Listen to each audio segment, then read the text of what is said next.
Hello, gamers. You're listening to the Short Pause Gaming Podcast. This is episode number 169.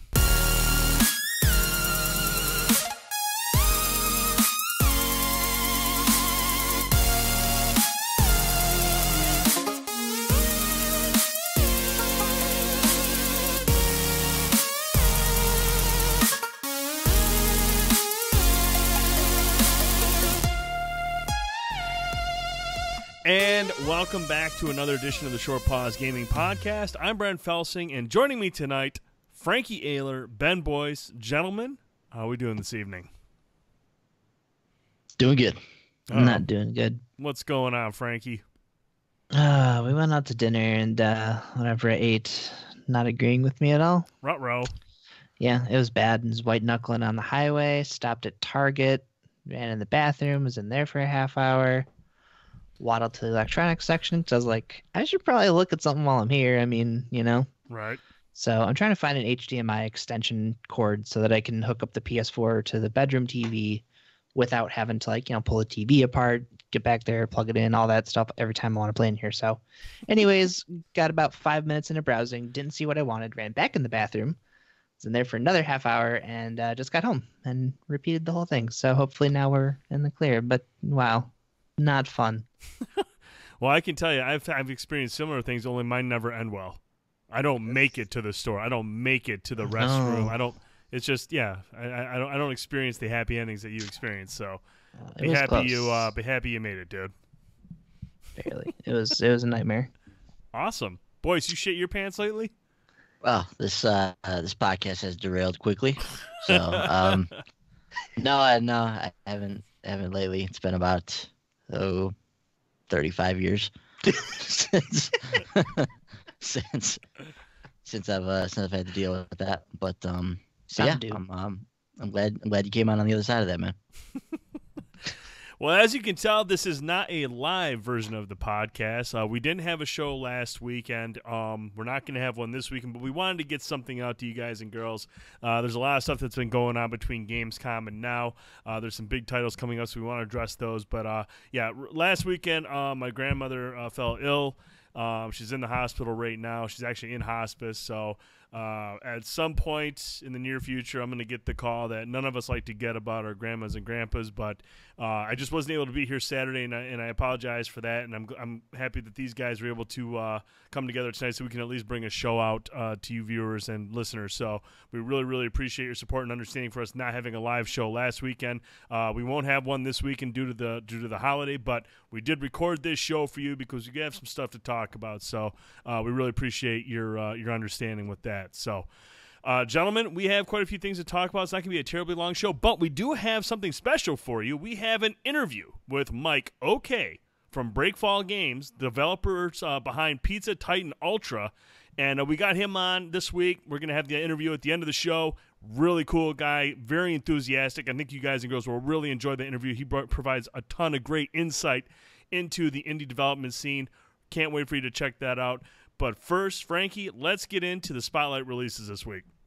All right, let's. So, really quickly, I want to run through the Games with Gold and PlayStation Plus titles. I'm gonna run through them all. Then we'll just pick a couple highlights. So, on the Xbox side of things, we're gonna be getting Prison Architect from September 1st to the 30th, and Livelock from the 16th till October 15th. Livelock, of course, being the not Alien Nation game that came out around the same time. So. On the 360, of course, these are also backwards compatible. We have Lego Star Wars 3 The Clone Wars and Sega Vintage Collection Monster World. So that's what you have for Games with Gold. On PlayStation Plus side of things, big one. And this is available right now, and rightfully so, for the real reason we're not going to have a show this weekend, because Gambit's going to be live on Saturday. So Destiny 2, available right now. Go download it right now. Play it right now. Play Gambit with us. Get ready for Forsaken next week. We'll talk about that in a little bit. But God of War 3 Remastered. Of course, we mentioned before, Knowledge is Power, and Here They Lie for PlayStation VR and PlayLink. So if you haven't grabbed those yet, go grab those now. Another World 20th Anniversary Edition. This is a triple cross-buy title, so you're getting that for PS4, PS3, and Vita. A Brent Felsing favorite, Cube Director's Cut. That's a PlayStation 3, also cross-buy with PS4. Sparkle 2. This is a Vita, PS3, and PS4 title. And then closing that one out with Foul Play from our friends at Devolver Digital. That again, PS4 and Vita. So that's what 7, 8 games for PS4 this month. Nice. So real quick around the horn, Brent. Any standouts to you? Well, in terms of the games with gold, Prison Architect is the one that I'm interested in simply because you've told me that it's got a very appealing look to it, and you've heard some good stuff about it. So that one's a standout. For the rest of the Xbox Live games with gold, unfortunately, nothing really jumps out at me. It's not something I'm terribly excited about, but Prison Architect is something I'll definitely download just to take a peek at it. On the PlayStation Plus side of things, holy cow, man! This is a big update here. Destiny 2, obviously something that we all love very much. It's a game that's changed ever since it launched last year. It's a completely different game right now with update 2.0 applied. A lot of changes, a lot of good stuff in there. Hop in there, like Frankie mentioned. Gambit is available this Saturday from 10 p.m. Pacific time to 10 a.m. Pacific time on Sunday.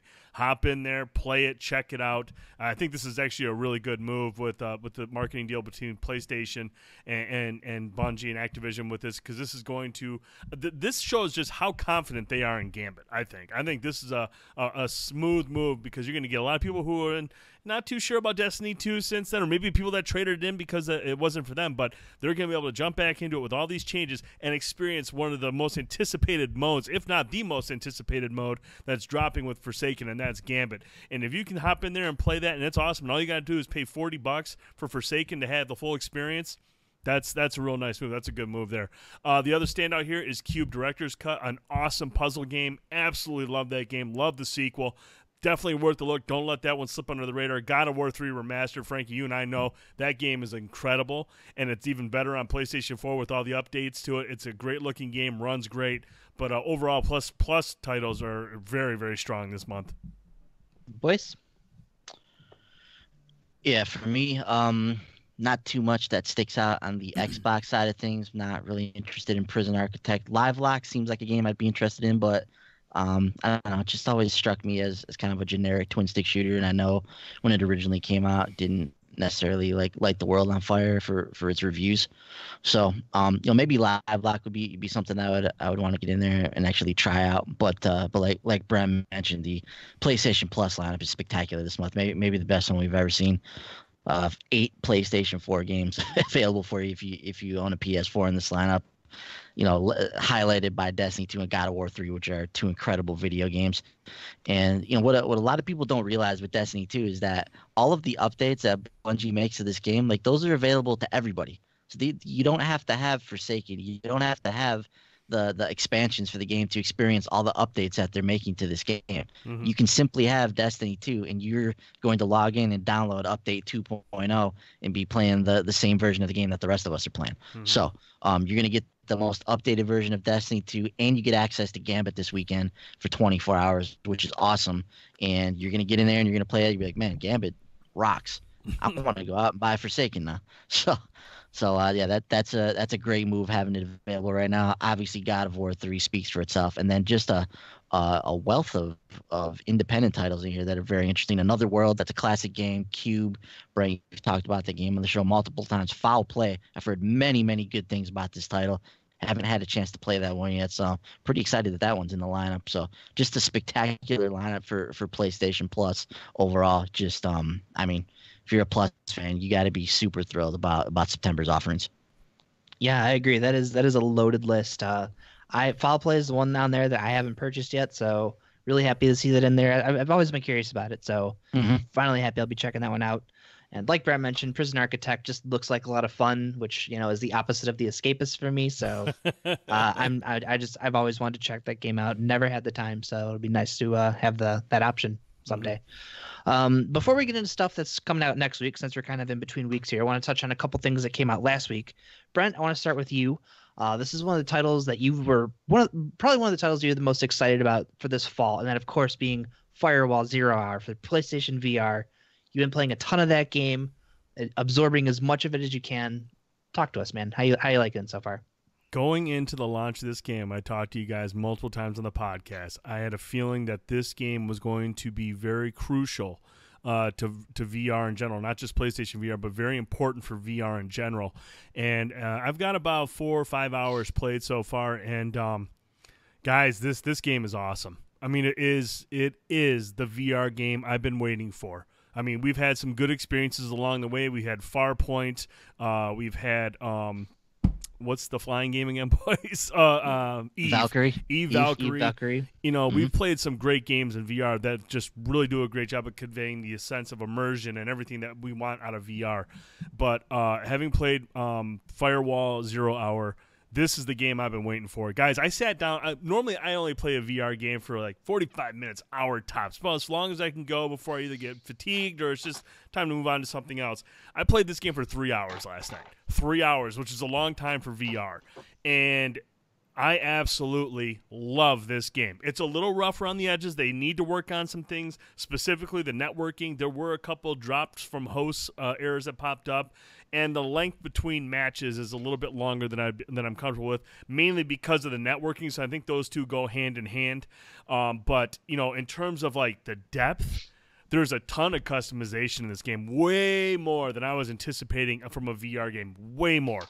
Lots of weapons, lots of different attachments you can add that you can buy along the way. That brings me to the next thing that's kind of, I'm still trying to get my head around, see if I like it or not, is the grind element. You're going to have to play a lot to get a lot of the weapons and the attachments unlocked. You got to earn this in-game credit that you use to buy stuff, and the XP stuff is separate, so you have to earn money mid-match. There's certain, like, I guess there's money you can find around the map that you can pick up during a match if you want it, and that kind of adds to your accumulation of it. But it's going to be a grind. If you're going to want to get the most out of this to make your character a badass by unlocking all the secondary skills or any of the attachments, you're going to have to commit to it. And with the gameplay this game features, no problem. I'll commit to it. I'm actually really excited about this game. Boyce, you and I talked about it earlier via text message. You know, we're excited for Destiny 2 Forsaken, but I am going to make an active effort here to play at least one night worth of Firewall Zero Hour, because it not only is it's just an extremely immersive game. And playing with other people, this community has been awesome. I don't know if you guys have read about this, but the community, people that you jump online with, playing with, these people are legitimately excited for this game. They're legitimately excited for VR, and they love PlayStation VR. They love VR in general. And there's a lot of hype within the community already. People are already talking about this. You go on Twitter, people are loving this game. And I can sit here and talk about it all day, but we all know that the only way you're going to experience this and have any appreciation for it is if you play it. But for anybody who likes tactical shooters, Rainbow Six Siege, SOCOM, any of those games, putting this headset on, looking down the barrel of your gun, peeking around the corners, calling stuff out with friends, incredibly rewarding, immersive, exciting, intense experience. Absolutely love what I played. They do have some stuff they need to address and work on, but if they get it there, this game is going to be fantastic down the road, especially if they continue to support it. 9 maps at launch. That's almost unheard of for a lot of these like smaller titles. 9 maps, all varied, all very deep, a lot of areas to explore, lots of choke points. Love it, guys. This game is really, really good. Good. I'm glad to hear. I know you're very excited, so I know how it is. Like, you being excited about a game, finally get your hands on it, it being everything you wanted it to be. It's a great feeling. Ben, I want to come over to you. The game that you wanted to highlight is The Messenger, which will be available tomorrow, which is Thursday, the 30th. That'll be on Steam and the Switch. So, Boyce, talk to me about The Messenger, man. This game obviously struck us when it was on one of the Nintendo Directs. Kind of like a classic Ninja Gaiden 8-bit, 16-bit type of platforming side-scroller. Talk to me about it, man. The Messenger. So I've been following this game for a little while. When it first cropped up in previews, before it even had a platform, you know, obviously we assumed it was going to be on Steam at the very least, but now we know it's coming to Steam and the Switch. As we're recording this, like you mentioned, Frankie, it'll be out tomorrow. The reviews hit for this game today, and no surprise to me, they're spectacular. The when I saw The Messenger, I got the same vibe from this that I got from something like Shovel Knight. So this has the potential to be the next like retro hit, the next retro indie just smash hit in The Messenger. And this is going to be to Ninja Gaiden and what Shovel Knight was to like Mega Man or some of the other games that draws inspiration from. So The Messenger, if you're at all a fan of 8-bit, 16-bit platformers, this has to be a game on your radar. The whole the hook of switching between the 8-bit and the 16-bit in this game looks really, really entertaining. I can't wait to get in here and experience this game. This game is coming to Switch and Steam. I grabbed it for Steam, so when I get a chance to sit down at the PC and play it, I will whenever that comes. But yeah, I'm super excited about the Messenger. I'm happy that this thing's finally out. And like I said, this has the potential to just. I mean, like I said, the reviews are already out and they're spectacular. So it already basically is a hit with critics. But I think this has the potential to be commercially successful, just like Shovel Knight as well. So I think this is going to be a real good one when it comes out tomorrow. Heck yeah. Also, for those interested in physical games, special reserve games, that's kind of Devolver's, limited run, if you will. They have already confirmed they will be doing a physical version of this at some point. So follow them on Twitter for that notification. As far as myself, the benefit of having a show after the Nintendo Direct this week was when Nintendo was like, "Hey, by the way, this is out right now." And it was a game I was excited about. I could talk about it on the show. So Nintendo snuck out Into the Breach this week. I've heard nothing but great things about this game since it came out.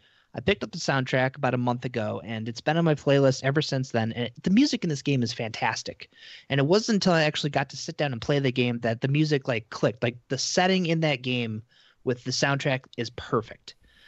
On top of that, there's so many nuances that you have to learn in that game. Like it's a lot. You jump in there, very minimalistic strategy game. You see what your enemy's going to do on their next attack, so you can get in there and do what you can to prevent it, or kind of alternate what their attacks are going to do to where. So there's a lot of stuff to try to figure out in that game, as simplistic as it is at first. But I have unlocked a couple more classes, and you get all these different characters that have different abilities, and there's one that has a hook, so you can pull enemies. And at first I'm thinking, this is useless. Like, what am I going to do with this? But as I'm getting closer to one of the boss fights, that particular class was able to pull things and stop buildings from getting destroyed. You can pull your enemies out of the line of fire. You can switch yourself over so that you can avoid attacks. You can pull your enemies because when enemies are going to spawn in, there's an indicator on the map saying, it's a crack with a warning that someone's going to come up. So you can pull the enemies on top of that to prevent people from spawning. So there's a lot of stuff that you can learn to do in this game. It is very challenging. I started on normal at first, and I could not make any headway in that game at all.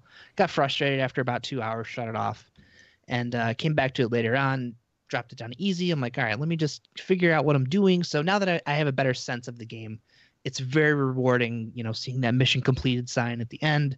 So I figure once I complete the campaign on easy, bump back up to normal. Hopefully I have more units unlocked. You can create your own custom squad. So again, once I unlock more, I wanna see what exactly, I'm hoping that game will really open up even more after that. So that is available now on the Switch for $14.99.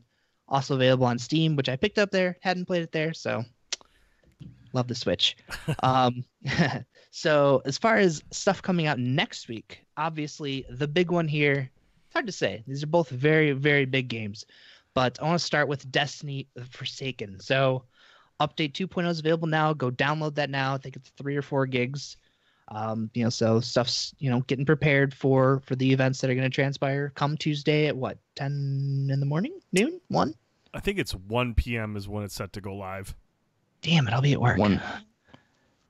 1 p.m. Eastern. It might even be later, but I think it is 1. I think it is 1 p.m. So. Damn, I'll be at work. But yes, so obviously you guys are planning a Tower Talk episode, go in depth and talk about Forsaken 2, but just really quickly, guys, let's talk about Forsaken. Ben, you got your Moments of Triumph done. Are you ready to jump back into Destiny already?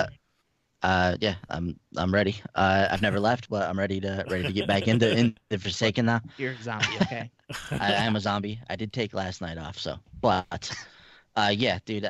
Obviously we've been building up to Forsaken for a long time now, and Destiny's been a huge part of my life for the last 4 years. Destiny 2, I've played a ton of, especially since the release of Warmind. Literally been playing this game nonstop for the last 2 months, and it's been a blast.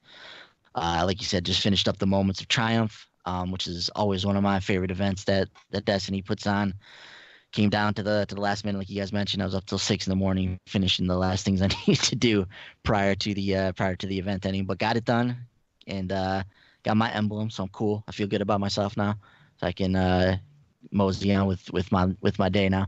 But yeah, we obviously, we're going to talk a ton about Forsaken on our Forsaken preview show, which is going to be Monday night on basically Labor Day. Labor Day night. Brent and I will be on there talking some Destiny 2 and getting you guys and gals ready for the release of Forsaken. But I can't wait for this, man. And there's a lot of stuff we're going to talk about on this week's episode of Tower Talk. As you're listening to this, we'll have already recorded it. So if you haven't, go listen to Tower Talk. I'm like time traveling in my mind right now, so I'm trying to make sure that I got all my ducks in a row here. But there's a lot of stuff to discuss that was released this week that has me even more excited, if that's even possible, about Forsaken. But my gaming life, much like it has the last 4 years, will be dominated by Destiny 2 Forsaken for the next year. There's no question about it. That's a game I will be playing almost nonstop. It's going to be tough to make time for other games, but I will do my best to spread my gaming love around when I can. But there's so much to do in Destiny. There's going to be a ridiculous amount, almost an overwhelming amount of stuff to do once Destiny 2 Forsaken releases. I absolutely cannot wait till Forsaken hits and we get to go in there and experience all the new stuff that it's bringing to the game. But I'm just jacked for Forsaken, and when I get home on that Tuesday, it's go time, baby. Can't wait. Brent? Pretty much what he just said, but no, it's this week has been a chill week for me. I hopped in Destiny 2 on Tuesday just to take a peek real quick, hit the weapon slots and all that stuff. Got a couple, ran around the world a little bit. Got my first piece of Forsaken gear, which is supposedly not supposed to be happening. So Bungie's looking at that, and keep in mind, they've said, between now and the launch of Forsaken, you're going to run into some oddities. Things aren't going to, appear as they seem, aren't going to be working properly. They said they understand that, but it's just part of the what goes on between this transition. So if you see anything like that, don't worry, it'll be addressed with the hot fix on the 4th. But no, basically everything Ben said, dude. I mean, the Moments of Triumph was a grind. It burned me out last week. Gonna try to recharge the batteries, get everything set to go. Tower Talk on Thursday, which is available now on YouTube. We went live last night or the night before. And then Monday night, Frankie, I believe you're off of work, right? Sure am. He's off. Frankie's going to join us for the Destiny 2 Forsaken discussion. We're going to sit down. Special guest. Yeah, we're going to have Franklin on. He's going to sit down with us. We're going to talk about Destiny 2 Forsaken, what we're hoping to see from it. We're going to want you in the chat room. We're going to get your thoughts. Might actually have a giveaway, too. And it's not bad because Destiny 2 is available. So you might get something else. Maybe an add-on? Who knows? Tune in Monday night. We're looking at about 10 p.m. Is what time we'll start it. Hop on, talk Destiny 2 for an hour, get your thoughts. We want to talk with you. We want to hear from you. Be in the chat Monday night. Awesome. Looking forward to it. So last game we're going to talk about here, big one. This is one that we have all been excited about since it was revealed. Ben, especially, I feel so bad for you. This week sucks. It's amazing, but it sucks. It's obviously, Marvel's Spider-Man will be hitting PlayStation 4 on Friday, September 7th. Ben, rocking a hard place. How much Spider-Man are you going to be playing? I'm going to play as much as I can. So whatever that amounts to, whether it's a little bit or a lot, I will, do my best to make time for this game. Obviously, this is like, my dream Spider-Man game. Spider-Man is one of my favorite heroes. If you were to script the most epic week in gaming for me, it would probably look something like next week's gonna look, with a brand new Destiny and a brand new Spider-Man game by Insomniac coming out. So I'm incredibly excited for Spider-Man. I mean, just the I love the character, I love the villains, I love the people that are involved in the creation of this video game. Everything I've seen of this just screams that this is going to be a game that I'm just gonna absolutely love. So I will play as much as Spider-Man as I can, but it's going to depend on what's going on with Destiny as well. If we're doing stuff in Destiny, then it's going to pull me away from that. But whenever I do get a spare moment, I will do my best to play as much Spider-Man as I can, as humanly possible. And I have no doubt that it's going to be a great time. It's a weird phenomenon with something like Destiny, where we have 4 years invested in this game now. We've spent so much of our life playing this game, and once you get that deep down the rabbit hole, it becomes very difficult to do anything else other than play Destiny. So it's a gift and a curse, because every time you sit down at the controller, you're like, all right, well, I got this piece of gear that I'm trying to get, I got this ornament I'm trying to unlock for the Crucible, or whatever the case may be, and you just get so engrossed in that world. It makes it very, very difficult to get outside of that world. I mean, it literally is like a second job to play Destiny, as crazy as that sounds. So if I can mentally pull myself away from that game enough, hopefully I can. I will do my damnedest, but I will play Spider-Man, and I'm really really looking forward to it as a big time fan. So Brent, you've already pretty much concluded you're not going to play Spider-Man. Obviously, you're not going to be playing Destiny by yourself. You're going to need a partner in crime, boys. So excited about Spider-Man, but tell me how you're feeling about it. I'm very excited for it, but I don't anticipate touching that game for quite some time. It's just not feasible for me to sit there and I anticipate Boyce will play it as much as I'm going to play it, which is not at all. But it's somewhere down the line I'm gonna want to play Spider-Man. I mean, it looks incredible, it's awesome, but yeah, dude, with Forsaken, it's just. And Frankie, you know about this is why you kind of took time off from Destiny 2. It's a game that just occupies all your time. There's so much there. There's going to be so much to do in the Dreaming Sea. There's going to be so much to do on the Tangled Shore. It's just very difficult. No matter how... Dude, it could be any game. It could be SOCOM 5. SOCOM 5 could come out next week and be like... I'll try to squeeze it in. It's gonna be difficult because, like Boy said, and Frankie, you know this. We've spent so much time invested in Destiny and Destiny 2. This is where we've been a majority of this generation. Of course, that's where I'm gonna be playing. But don't let that take away from Spider-Man. Spider-Man looks incredible. I can't wait to play it. It's just something I'm not going to be playing, next week or the week after. That Spider-Man and Lara Croft can go sit down and have tea somewhere while I take care of things in the Dreaming City. Mm-hmm. Yeah, I'm. Again, if you guys are playing and need a third, and I'm weak. Okay, I'm gonna say I'll be in orbit. So, but no, trust me, I was very excited about The Witcher 3. Came out the same day as House of Wolves, and hey, 5 years later, I finally played The Witcher 3. So there you go, Spider-Man in 5 years, awesome. Yeah. So, but Brent, that's gonna do it for the new releases, man. Awesome. Well, thank you, Frankie. Really appreciate it. Like I said, we got a couple stories we're going to talk about, and then we're going to get to that interview. But there were a lot of great things that have happened since Gamescom ended and gone through this week. But obviously, we can only do a show for so long. But we do have some cool stuff to talk about. And first up, we are going to discuss Xbox All Access. It is official. And basically what this is, you guys, is this is the phone plan making its way over to consoles. This is what we do with our cell phones all the time. Instead of paying for the system that you want up front, you can sign up for a 24-month period with reoccurring payments. And Xbox and Microsoft is rolling this out. Xbox All Access, there are 2 models you can choose from. First up, there's the Xbox One S version, which is starting at $21.99 a month with Xbox All Access. This includes 24 months of Xbox Game Pass and Xbox Live Gold. 0 APR for 24 months, no upfront cost.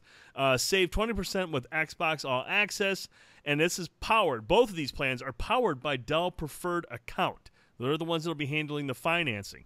Now, that's for the Xbox One S. Now, if you're feeling real risque and you want to spend the big bucks, you can grab an Xbox One X version of this deal for $34.99 a month.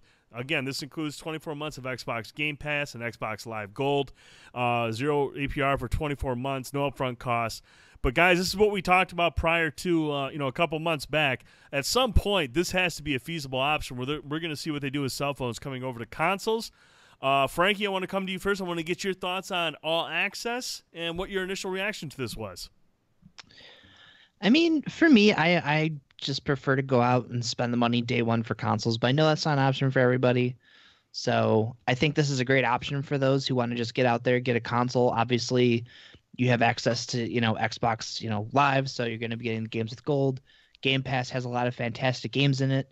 You're going to get the Microsoft exclusives on day one. Mm-hmm. So honestly, I don't see how this is bad for anybody, unless I'm sure if you don't make the payment, something bad probably happens. But, but no, I was excited for people who want to explore this as an option. Mm-hmm. Boyce, I want to hit you up on this, man.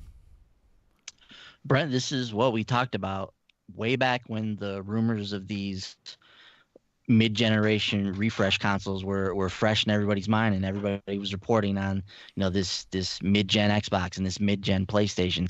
This is exactly what we talked about, exploring new revenue models for gaming systems, and the cell phone was clearly something that the console market is looking to for inspiration. So it was only a matter of time before something like this took place.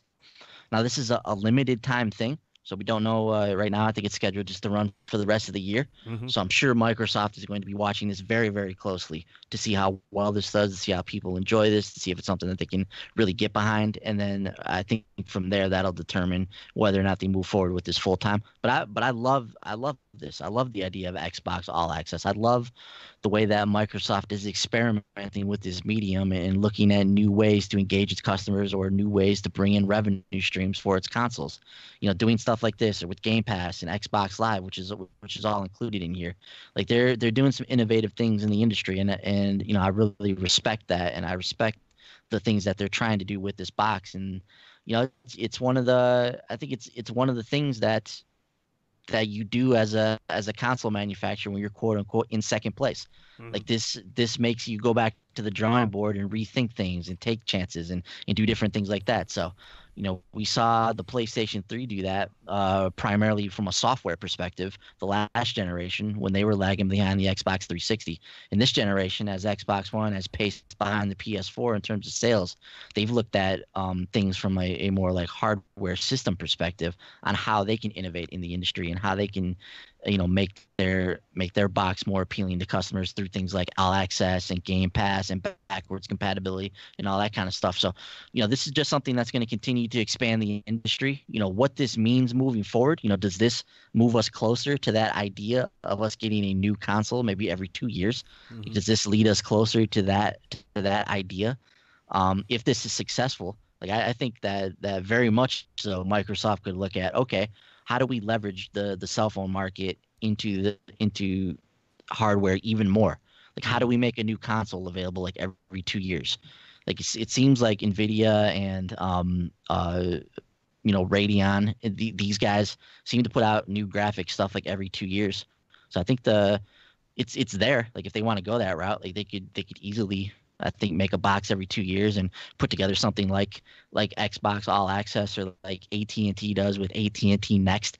Mm-hmm. Basically, with that plan, you're always paying for a cell phone. You never are not paying for a cell phone with AT&T Next, but you're always getting the newest cell phone. And I think, you know, there would be some interest from that for people from the console market. So it's interesting the possibilities that this opens up to. And I'll be very interested to see what the ultimate results are of Xbox All Access. And I hope Microsoft talks about that when all is said and done on or maybe something like, you know, Game of Sutra or one of those guys could sit down with Phil and dig into how this did. And I'm very, very interested to see how this does and how this resonates with consumers. But I love this idea. I think it's a good move for Xbox and just furthers their innovative strategy that they continue to employ this generation. Mm-hmm. And I think $34.99 is a reasonable price for the Xbox One X version, but I think that it's just that more appealing because you could go that route and never have to pay for a game again. I mean, you really, if you think about it, you have access to Game Pass. You have hundreds of games that you can choose from there that you can just download and start playing right now. You're going to have Xbox Live Gold. You're going to have free games coming to you every month. You can essentially just be like, I'm going to buy this thing right here and never have to pay $60 again for most games, unless there's like a big AAA third-party game that you want to get for sure. But this is going to reduce the amount of games you have to buy because you're going to have access to a ton of especially first-party games. Halos, Crackdowns, all those games you're going to have access to right away. So I think that's really cool. And Frankie, you mentioned it. Options are a great thing. Now, I can't help but wonder, and I want to get you guys' thoughts on this. You look at the timing on this, okay? Now, here's my concern with it. If I am a gamer right now, and I'm thinking to myself, okay, and I'm an informer, and I hear all the rumors about new consoles coming out. Would I want to sign up for a 2-year plan for an Xbox One X if I know Microsoft is already talking about Project Scarlet? That would give me pause. I mean, I don't know if I want to commit to this just yet. Now, also, if you look at it, boys, you mentioned it, this runs until December. Okay, so this runs until December. It's a 2-year plan. Are we kind of getting a little bit of a peek at what Microsoft might be saying? Hey, maybe we want to go past this because we will have a new console out within 2 years. We want to make this is a test run at this Xbox X. This is a test run. See how well it goes, because maybe we'll implement it when the new Xbox drops a year and a half, 2 years down the road, and try doing it that way with this to see how well it goes. I just can't help but wonder because it ends in December. It starts in August, ends in December. It's a 2-year plan. I mean, they won't want people. I mean, people will be pissed if they use this plan next summer or next Christmas, which is a new Xbox around the corner, because you're locked into that 2-year plan. So, I mean, I just would be like, I don't know if I want to jump into this right now because there's new stuff coming soon. But the option is there, and I can't help but wonder if this is kind of a test run. Am I making stuff up, or do I have something, boys? I mean, tell me. No, I mean clearly this is a test for the future, and if this works, over this time span, or they see the results that they're looking for, I think this is definitely something that they're going to want to roll out when their next console rolls around, especially because from what we understand, they're tackling this with the 2-console model, or this family of consoles. Mm-hmm. So they could easily roll out a similar type of plan where you've got, the Scarlet Cloud console, or whatever the hell that's going to be. It could be $21.99 a month and everything that goes with that. Then they have the beefier version for $34.99 a month. I mean, I think clearly this is something that they want to implement at some point if it's successful. So I think also too, the majority of this plan, I mean, obviously the hardware itself costs a lot of money, but where Microsoft makes their money is on Xbox Live and on Xbox Game Pass. Mm-hmm. It's on these services that people pay for, which is basically just money that goes straight to them, paying for this service. So, not only do you get a console, but you're locked in to both of their services for 2 years, mm-hmm. paying on those. And you're basically paying those at the regular, normal price that you would pay those every single month. I mean, if you're a savvy gamer, you don't even really have to be savvy. If you just open your eyes every now and then, you'll see Game Pass or Xbox Live on sale almost every single week. So with this, you're now locked in. You're paying full price for this stuff basically every month. You're locked into these services. So it's a could be a brilliant business decision for them as well as giving people access to these consoles. So, but yeah, to answer your question, this is definitely a test for the future, and that's interesting though, because I think clearly the next Xbox is probably going to be out within 2 years. Mm-hmm. I think next fall, or the fall of 2020. I think that's probably the furthest that we'll see another Xbox. So yeah, you could potentially be locked into that Xbox All Access now, and as soon as this runs out, you'll be ready to pick up the new console and get yourself locked back in for another 2 years or whatever. So, yeah, it could line up nicely. Yeah, it's very, very interesting. What do you think, Frank? You think this kind of gives us an idea of when to expect the next Xbox? I think it's a very good indicator. Obviously, you wouldn't want people buying it, and then of course, oh hey, by the way, the brand new Xbox is out a year later. I'd be pretty pissed off, So, yeah, I do. And, like we've talked about before, I think 2020 is the year we're going to see them. Mm-hmm. So I think this is a good period for them to kind of test the waters and see how something like this would do. Mm-hmm. Because, if we're looking at fall for the next Xbox, fall 2020, this deal will probably run out somewhere around that time. So anybody that buys it, in November, December, you could probably expect kind of like a lease pull-ahead plan. Like, hey, your plan's about to run here, but we'll wash it off if you just buy the system now. We'll negate the rest of the deal. But it's just it could be interesting. What do you got, Frankie? I was just thinking, usually when your phone, you're done paying on your phone, you can trade it in, get money off towards your upgrade. I wonder if they're going to do something similar with this. Very, very possible. This leaves the door open for Microsoft with a lot of options about how they want to approach this. They'll look at the information they get for between now and December, and they'll make the decision. I would be shocked, though, if this thing continues past December. I really would. I would be very, very shocked if they continue to run this deal, because I just don't feel like too many people are going to take advantage of it, and those that do, when the next Xbox launches, are going to be locked into something. So they're going to have something to appease those folks when they realize, hey, I still got 6 months left on my $34.99 a month, and I just want the new damn Xbox. I can't afford it now. So that's something they'll have to look into. So I'd be very shocked if this goes past December. But at the end of the day, it's an incredible value. There's a ton of great stuff in there. You could literally buy this and never have to buy another game again. And Ben, you mentioned sales for actual Xbox Live. The Xbox Live sales on the Xbox Live store, you can seriously buy these third-party games that don't make it in X Pass when they go on sale. While you're playing all these other free games, you can essentially buy the third-party games when they actually go on sale on Xbox Live. It's just there's a lot of promising, there's a lot of positive in this plan. I think this is great. It's really, really cool. Would like to see maybe PlayStation look at something like this somewhere down the line, or maybe they don't actually, like you said, boys. This is something that you do when you're in second place, or you're you're losing or whatever they say. But this is something I think PlayStation could still look at with maybe the PS5 down the line. Look and see how Microsoft does with it, and they're like, hey, we can do this too.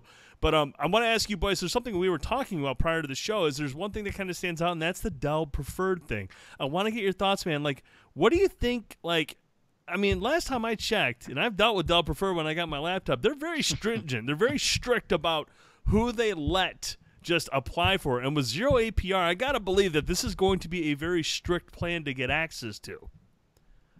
Yeah, that's one of the very interesting angles about this is the Dell Preferred angle and the fact that there's zero APR and that this is a credit-based like purchase. This isn't just something that anybody can walk into a Microsoft store and gain access to. Like, you're gonna have to pass their credit check. You're gonna have to be approved by Dell Preferred, and then from there, that gives you access to the 0%. The other interesting thing is that they mention these prices as starting at.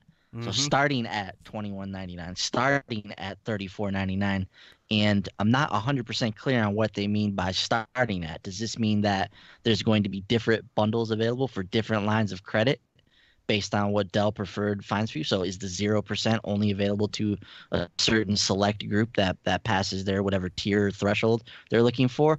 Or is this simply just like, hey, we're going to put the starting at just in case this doesn't get paid off? That's one of the other things. You have to make monthly payments on this. This isn't a typical like no interest financing situation. Occasionally you'll have no interest financing where you have to make minimum monthly payments, but a lot of times you can have 0% interest and you can just make the payments whenever you want. You don't have to. But for this one, you have to make the payments every month. Like I said, which is pretty typical. But is the starting at simply to cover themselves if you don't finish paying off the console by the end of the 24 months, then you get that interest tacked onto it? Like, is that what they mean by that, or is there something else going on here? So it's an interesting angle, and it'll be interesting to see if, you know, the people that are interested in this, like how many of them are able to gain access to this, how strict Dell is, like you mentioned, like who knows? But it's another thing. I guess we'll have to wait and see how it plays out, and see, you know, if everybody that wants to get access to it, like how strict they are with this. So I can't remember who said it on Twitter, but I love the one guy who said, I feel like anybody who can actually get approved through Dell Preferred account could probably just afford to go buy the system on its own and not have to worry about doing the plan. I just thought that was really fun. But it'll be interesting to see if just how lenient Dell Preferred is, because I've dealt with them before, and they are pretty strict. They don't mess around with credit scores. So yeah, I saw this and I was like, oh, that's interesting. It might be interesting to go out and pick up an Xbox One X as a part of this plan and see how it works. Then you see Dell Preferred and like, well, I'm out. So, yeah, but overall, cool move by Microsoft, very appealing. There's a lot of people that are going to look into this, especially between now and Christmas. It's a viable option. It's a very good, appealing option with a lot to offer. You're essentially getting access to hundreds of games. You can just start playing right away. So very, very, very exciting news for Xbox. All right, moving along to the other big news of the week. We heard about it at E3. The Cyberpunk 2077 demo that they saw behind closed doors. Oh my God, it's incredible. It's so amazing. It's the greatest thing ever. It'll change your mind. It'll blow your mind. It's going to be incredible. And everyone's like, dude, we just want to see it. Well, we got to see it, you guys. We finally got to see the Cyberpunk 48-minute gameplay demo. And guys, I didn't even watch the whole thing because I didn't want a lot spoiled for me, but I just got enough to see that this game is very, very, very ambitious with a lot to it. But I want to get you guys' thoughts on it. Franklin, I'm going to come to you first. I know you're a big fan of The Witcher 3. You played through the entire game. You know CD Projekt Red. You know what they excel at. Seeing this gameplay video, do you see the CG Projekt DNA in there? What's your thoughts on what we saw in the gameplay video, dude? Wow. That's all I could say the whole time I was watching that thing was just wow. I didn't catch the entire stream. I actually tuned into like the second half of it. So it was around when I texted you like, dude, they're streaming this game like right now. So I just sat here like glued to the computer monitor watching this thing, and my God, like there's just so many things you can interact with. It seems like even the minorest like failing a side quest or failing anything is gonna like have an impact on the actual main story. And it seems like there's a lot of room for error, and it's just, oh my god. The thing that blew me away, this is the thing that pulled me in. So there was a part where your character hopped into this really cool looking car, kind of has like a little Lamborghini door thing, pretty neat. So you're driving, and these guys zip out in front of you and start shooting at you, and you're like, dude, take the wheel. Your guy leans out the freaking window while your buddy's driving, and you're shooting people in a car while you're driving. What? Yeah. Like, I was like, dude, this is incredible. So just like past that point though, we got to see some of the other weapons you have. You have a lot of different abilities. There's kind of like that bullet dodge mechanic that's in Max Payne. Yep. It's on first person, mind you. So you're kind of doing some of that. You have like, I think that shotgun easily matches Doom's shotgun. Oh, yeah. She was literally blowing people's legs off, shooting their face off. It was brutal. So, but man, like, you slow down time. There's just so much stuff you can do. And on top of that, it just seems like there's a lot of different things to interact with, a lot of different factions, a lot of different people, characters, all kinds of quests. And that city is massive. Mm-hmm. Like, that is not a small city, and it's extremely detailed. So I cannot wait for this game. This is the worst time to put that demo out, because that game's probably another year or two away. I know it's playable from start to finish, but my God, that completely caught me off guard, and I was just blown away by what I saw. So I am extremely, extremely, extremely excited. Cannot wait to play it. Just probably gonna have to already look it up, upgrading my computer, because Yeah, speaking of which, and boys, I'll get your thoughts. You mentioned the PC. They actually revealed the specs that this game was running and the type of PC this is running on, and it was basically an $1,800 rig, an $1,800 PC. This was running with an i7 8700 CPU, a GTX 1080. I mean, this thing was just loaded from top to bottom. So what we saw here, not just a 1080, a 1080 Ti. A 1080 Ti, exactly. Yes, it is like the creme de la creme before these new ones come out. And the thing this was running on was a beastly system. But so how this will look on Xbox One and PlayStation 4, not sure yet. I will honestly be surprised if that's launching on PS4 and Xbox One. Really? I truly will. Dude, look, I'm not gonna lie. The stream I was watching, I don't know if I haven't seen the actual feed itself, but my stream, like, it wasn't that pretty looking of a game. Mm-hmm. I mean, it looks nice, but it didn't seem like it had the polish I was expecting. So if that's running on that, I have a hard time seeing this thing even thinking about working on the base PS4 and Xbox One. Right. Yeah, it was. I thought it looked really good. I thought it looked really good. I thought it looked really good too. I was watching on my Mac and thought it looked great. Boys, like I said, it could have been my crappy stream quality. So that can affect things greatly. Boys, I want to get your thoughts on what you saw of the trailer. What stood out to you? Yeah, I watched the entire stream. Damn. And was very impressed by it. I really, really liked what I saw. The most impressive thing to me was the world itself. Clearly, they've gone out and crafted an incredibly intricate cyberpunk world. The lore of the game is very, very deep and strong. The systems that were on display, there's a lot of customization for your characters. The weapons, there appears to be some type of a loot-based system. I noticed when they were in the menus at one point, the character was holding an epic gun, so they have different rarities for the loot that's in the game. So there's that aspect of it. All the cyberpunk like stuff with the hacking and the technical stuff, like that shotgun that you talked about, one of its abilities was the ability to shoot through walls. So you could use your optics to scan around the environment, see who was through a wall. You could just blow people away through the wall. The shotgun has a secondary function as well. Like, you can charge it up and actually shoot a more powerful blast out. So it, just right in there, we can see that there's a lot of different aspects to these guns. So yeah, just watching the scenarios play out, I really liked that they narrated this demo. So it was basically like we were a part of the behind closed doors demo. Mm-hmm. Like, we had somebody from CD Projekt there guiding us through the demo and letting us know everything that was going on. So I really, really appreciated that aspect of the demo. And I love the fact, and Frankie alluded to it, that there seems to be a number of different possibilities in how you can tackle these missions. A lot of these missions are optional, so you can really mold this story the way that you see fit.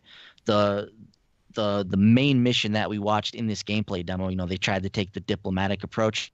So they met a contact out in the field, got the requisite credits that they needed, went over and tried to make a deal with this handler at the scene, and then before everything went to hell, then they ended up in a gunfight, and there was lots of violence that ensued from there.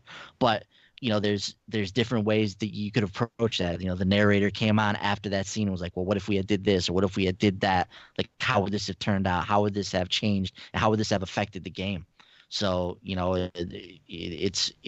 reminds me of like Skyrim or something in that regard. Like your decisions have an effect on the world, and that stuff follows you throughout the game. Maybe even on a scale even further than what we've seen from Skyrim. Obviously, Skyrim's an older game now, so I anticipate with the ambition that we're seeing from Cyberpunk that they're going to take that even to the next level. But I love this world. I love Cyberpunk, and like they showed the one to where you take down the enemy and you actually like jack into them. And you dug into like the mainframe of the building, and you could affect different people in the gang that are wired into the same cybernetics. And there's like really cool cyberpunk stuff like that I really enjoy. So I was super impressed by what I saw here. I thought the game looked absolutely stunning. I could tell it was running on a PC. I was like, there's no way this is running on anything other than a top of the line rig. And then we see the specs on it: 32 gigs of RAM, a 1080 Ti. Like, this thing's just absolutely maxed out in terms of the PC. So yes, it'd be very interesting to see how they're able to optimize this for the current consoles. And I don't know, I still feel like this is going to release on the PS4 and Xbox One at the end of this generation. This is going to be the capper on the generation. I wouldn't be surprised if this is available as a cross-generational title as we move into the PS5 and whatever the next Xbox is. But if they can put Doom and Wolfenstein on a Switch, they can figure out a way to put this on the PS4 and the Xbox One, right? These guys make magic. But yeah, I was really, really impressed with Cyberpunk. Really, really like what I saw. Very, very interested to dig my hands into this world. But like you said, it looks massive. It's very intimidating. This clearly is going to be a time sink of a game. But really, really like what I saw. I never played Witcher 3. I know it's a damn shame. And I mean, I you know what I mean. I've never played through it. I've only played like the first 20, 30 minutes of it, and it was a game where I was just like, man, this is going to be a lot. And so I just immediately just kind of set it aside and just like, I'm going to focus on other stuff. This game right here, I will set stuff aside to play this game. Dude, it basically looks like Deus Ex, got just cracked out and just done a bunch of coke, and it's just out of its mind. And it's just like, Boyce, you mentioned the world itself is what really intrigued me. This is going to be a deep world with a lot to explore and lore at every angle. There's going to be so much to take in. You can walk around, bump into a machine, and an objective is going to show up on your list of stuff to do just because of something that the machine kicked out to you. Hey, you can do this, and here you go do this. You don't know what you're going to get. You don't know what you interact with is going to set up something for you to do.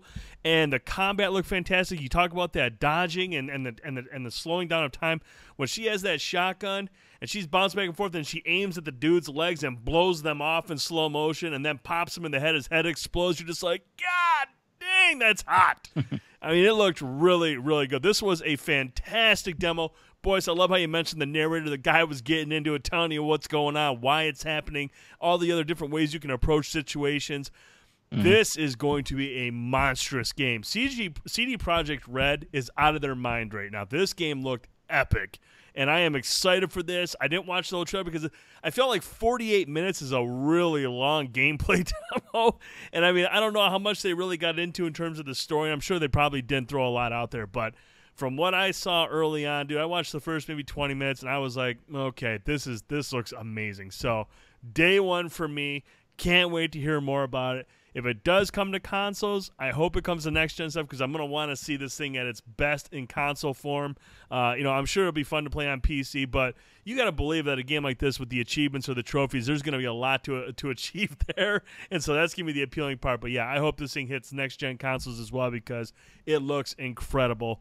Blown away by this demo, man. I thought it was really, really good as well, you guys. I recommend watching the end of that video if you haven't. If you only watch the first 20 minutes, the last 20 minutes are the best part of the demo. So I would definitely get in there and check that out because there's some cool stuff in there. And I don't have any idea what the story's about in this game after watching that demo. So it's literally just a slice of like it's essentially like 2 missions early on in the game, which is like 2% of the game. Yeah, if even that. Yeah, if even that. But yeah, with the wealth of different options that you have at your disposal with how you could tackle this mission, when you play that mission, when you get your hands on the game, it might go nothing like what we watched in that demo. You might not even trigger the same instances. So you might not even see that section when you play the game. It might play out completely differently. So yeah, it was pretty slick though. I really liked it. Awesome. Mm-hmm. So I did like in Doom when you grab a new weapon, they kind of do that, check it out, cock it. Yep. That was pretty cool. Yeah, this just looks like it's a fantastic game. We want to get your thoughts on what you saw from the Cyberpunk 2077 demo. Sound off in the comments below. We want to get your thoughts on it. It looked fantastic. I'm sure all of you are very excited about it as well. All right, moving on from Cyberpunk 2077, we got some big-time release dates this week, you guys. First up, Sekiro: Shadows Die Twice is arriving March 22nd, 2019. March 22nd, so that springtime starting to fill up with a lot of big titles, guys. And no surprise. Shockingly not, Activision revealed a collector's edition of the game, which is actually pretty badass.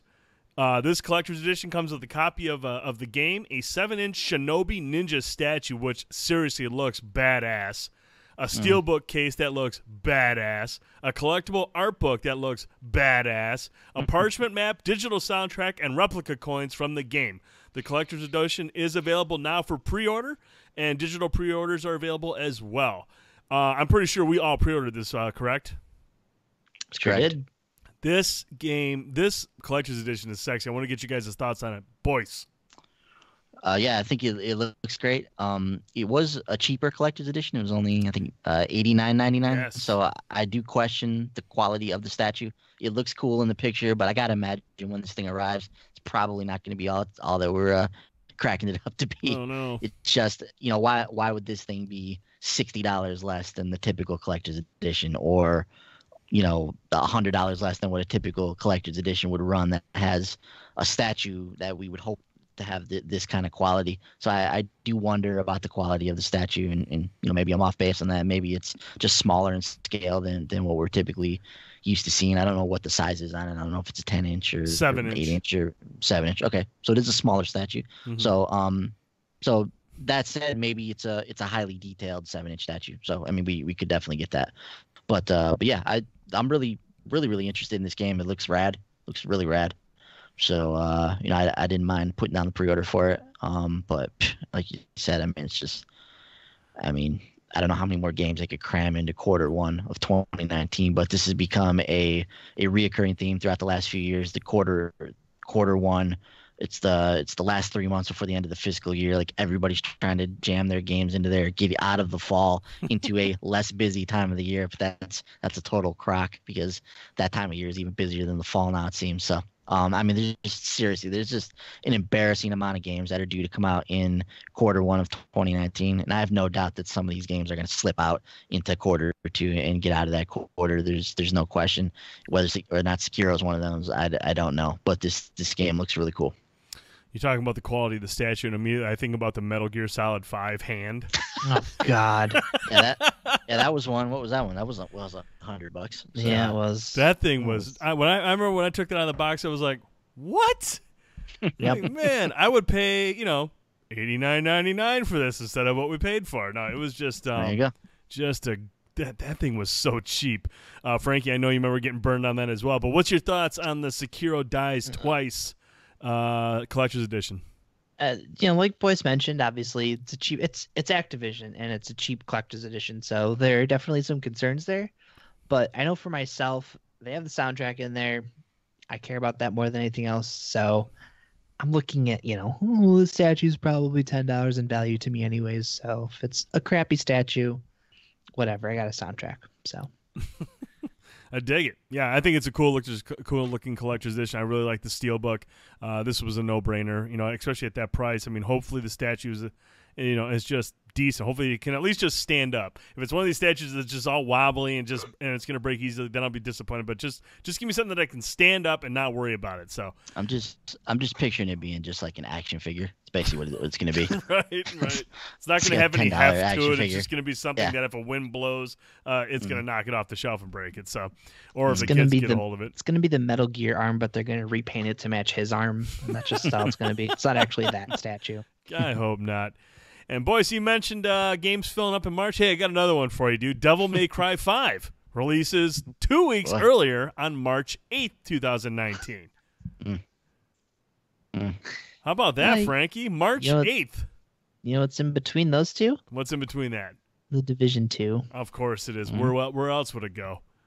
And then right before that is Anthem and Days Gone and Crackdown and Metro, whatever else comes out that day. It's just so bad. But Frankie, your thoughts on that release date, and are you still excited for Devil May Cry 5? I'm very excited about it. The gameplay from Gamescom looks awesome too. I don't know if you got to check any of it out. I know Digital Foundry had a video up. The game looks awesome. Very fast paced. What you'd expect out of Devil May Cry, basically. The date hurts my feelings because there's no way in hell I'm going to be ready to play that game come March 8th with Anthem, Days Gone, Metro. I gotta play Metro. I really want to play Days Gone. I'm hoping we're all like obsessed with Anthem, so I don't know if I'm gonna end up waiting on that one. It's looking like I'm gonna end up waiting on that one. Very excited about it. Just a really, really shitty window. I agree. It's a tough spot there. I'm not your typical huge Devil May Cry fan, so not too concerned about because I won't be picking it up.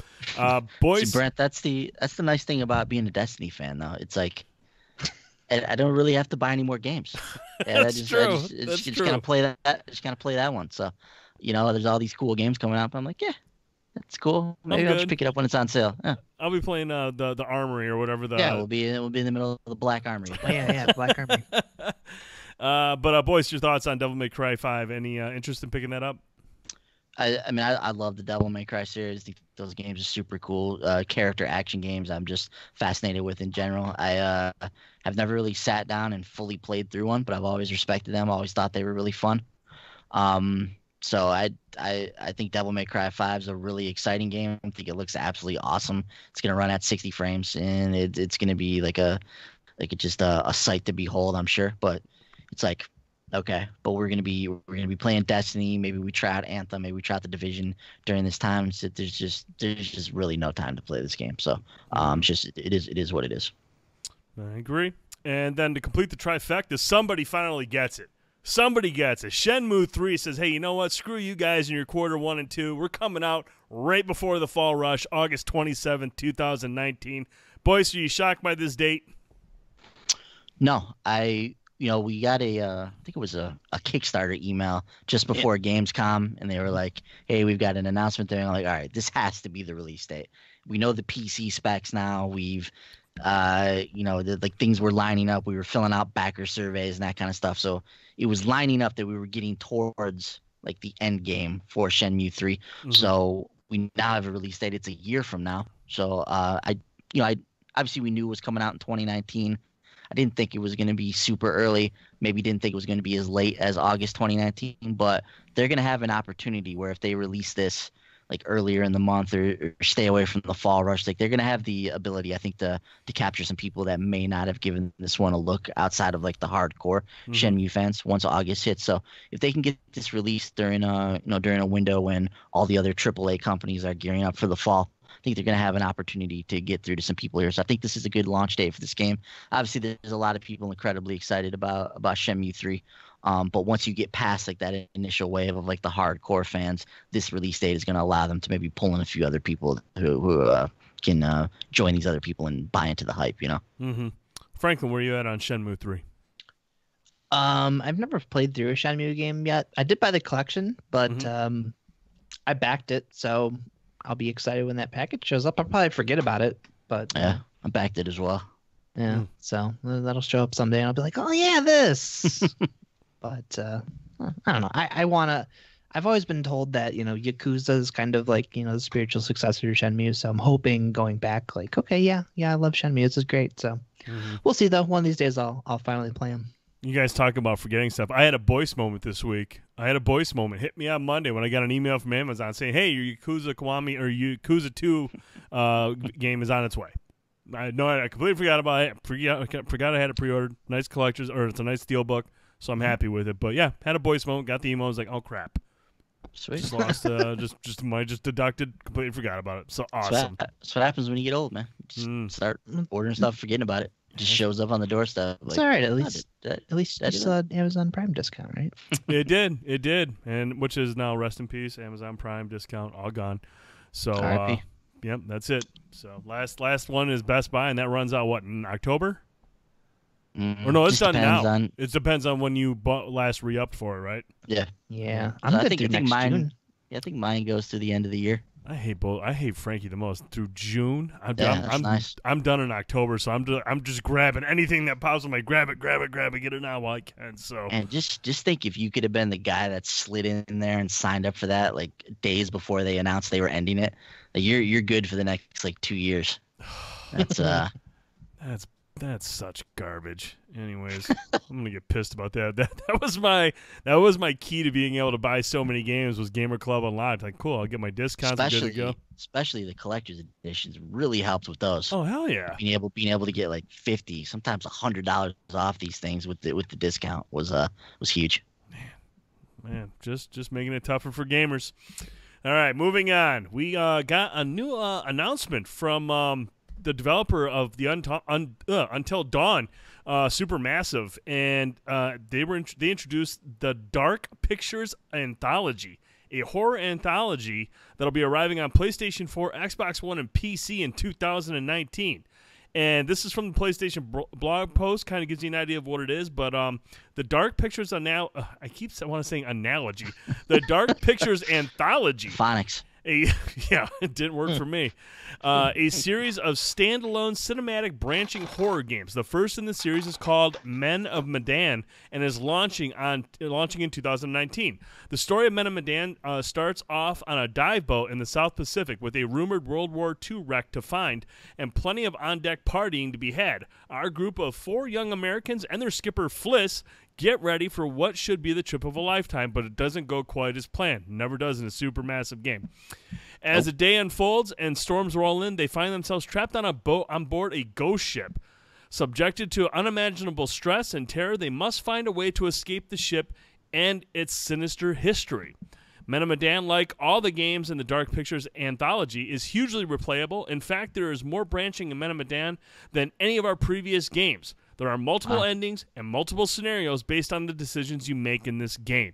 So that's a quick description, but there's going to be multiple characters that you control, and just like previous games, you can save them all or you could lose them all. I mean, it just depends on the decisions you make. So a lot of replayability, a lot of endings. Boy, so I want to get your thoughts on this, man, this anthology, this trilogy of games that Supermassive is working on. I absolutely love this idea, man. The idea of the anthology is so rooted in the horror genre. You know, the Tales from the Crypt, the Twilight Zone, Tales from the Hood, Creepshow. The list goes on and on. Like the anthology series is a staple of the horror genre. So I just think this is such a great idea for Supermassive to take their love of horror games and to apply that to the anthology setting. You know, they have all these games that are going to fall under this banner. Men of Medan looks really cool. Like it looks like Until Dawn on a boat. So, and like you mentioned, the fact that anybody can live, anybody can die. There's a number of different decisions that you're gonna have access to. I'm really, really excited about this. If Supermassive, they kind of diverged after Until Dawn and tried some other things with like Bravo Team and and some of this other stuff that wasn't as well received as Until Dawn. So I like that they're going back. They're tapping into what made Until Dawn really special. Because Until Dawn really is a special game. I don't know that that we really think about that game in those terms when we think about the exclusive games that are available on PS4. But that's a really, really neat game. It's a really, really special game. So if they can tap into what they did with Until Dawn and bring that over into a whole anthology of horror games that are now going to go out to a massive audience across PS4, Xbox One, and PC, that's really, really cool. And I'm super looking forward to what they're doing with the Dark Pictures anthology come 2019. Sign me up. I will be there on day one for these games. No doubt. It's incredible to think that these are the same people that made Bravo Team. Yeah. I mean, if there was one game that almost killed my interest in VR, it was Bravo Team. I mean, if you think you hated it then, go play Firewall 0 Hour, and then you'll really hate Bravo Team. I mean, Bravo Team sucks. Flat out, the people that made Until Dawn should not have their names on a product like Bravo Team. Absolute ass. That game sucked. It was a terrible idea. It was horrible to play. It was terrible for VR. But I digress. I'm done. I'm sorry. You mentioned Bravo Team and set me off. Frankie, come in here. Give me a spell. What's your thoughts on the Dark Pictures anthology? Dude, just real quick. That's the box quote, I think, for that game. Absolute ass. Short pause. If we could get that on there, that'd be good. I'll send it over to Sony and see if they'll greenlight that. Yeah. Sorry. There you go. Yeah. No, I'm just glad they're getting back into horror games. Yep. Like Brent mentioned, obviously some things they probably shouldn't bother with, but with like Ben mentioned, with Until Dawn, they've definitely proved that they can put out a very high quality, very intense horror game. So I'm just glad that this is going to be like an anthology. We're going to have like an entire universe basically coming out of them with this. So I think that's going to be great. I am very excited to get my hands on that. I love Namco. They seem to get behind some really great, creepy ideas. So it should be fun. I'm a disaster. I have never played Until Dawn. Again, Really? just like the first, like Really? I got to the part. I played to the part where somebody gets, has an unfortunate ending in the garage. I think it was at the very beginning, as they're exploring the house. Somebody's in the garage, and I think something happens. It's like your first time you get a glimpse of the killer or something along those lines. But I did not even see that game remotely close to even 50% through, which pisses me off because I am a huge fan of horror movies, and I know that's a game I really need to go back and revisit. But I got a glimpse of that of what they're capable of in terms of horror, playing through The Inpatient, which was a slow burn, but it was a very atmospheric horror game. There were multiple times during that stream, boys, that it just scared the hell out of me, and I screamed because it was just a very terrifying experience. A slow one. The story was a little slow to build up, but they definitely know what they're doing with horror, and the fact that, like Frankie said, they're going back to this and they're going to have like a whole anthology, a whole universe of lore and characters and stuff playing out. They're going back to their bread and butter, and I expect this to be a very, very good game. Okay. All right. This is something that pissed me off. I don't know how Boyce or Frankie are going to feel about it, but Bloodstained Ritual of the Night has been delayed, and the Vita version has been killed. I'm going to get upset thinking about it. So, boys, run it by us. What happened with Bloodstained Ritual of the Night, man? Yeah, so they came out as they do with these Kickstarters, and they're like, "Hey, we have an update for you. The game, which we said was coming out in, I think it was 2016 originally with this thing. I don't know what the original date was, but hey, this game we said was coming out in 2016, and it's coming out in 2018. Guess what? It's now coming out in 2019. Oh, and that version that you Kickstarted, that Vita version, we're not making that one anymore. So sorry. Obviously, you can get a refund, and there's those avenues available as well. But it sucks if you backed this game, 3 years ago or whatever the case may be, and you backed it with the hopes that you were getting a Vita version. Or we've seen this already with Bloodstained with the Wii U version of the game, where you backed this thinking that you were going to get the Wii U version of the game, and it's just this thing with Kickstarter, man. And it's no surprise to me that we don't hear very much about Kickstarter anymore when it comes to video games. Like this was a big fad a few years ago. Everybody was trying to kickstart a video game. Everybody was throwing money at these things left and right after we saw the success of Broken Age with Double Fine. So, everybody was trying to get in on that, and it's just the reality is these developers, they're not business people, and they're trying to run these Kickstarters, and they don't have the first clue about how to really handle this stuff. And obviously they try to get publishers involved, and 505 or whoever's involved with Bloodstained, like they're involved in this, and they can handle some of like that PR stuff. But they're really they're the ones behind the Kickstarter. They started the Kickstarter. They started with all these grand plans and things that they put out there. And at this point, we've been burned by these things so many times. Like, how likely are you to ever kickstart a game ever again? Like, no matter how excited you are about it, it's like, Bloodstained has already canceled multiple versions of the game. If you knew that this game was nowhere near coming out when you said it was going to come out, like, why promise all this stuff? If I understand development is tricky, and there's things that happen during development and delays happen and whatnot, but we're years delayed from the release of this game at this point.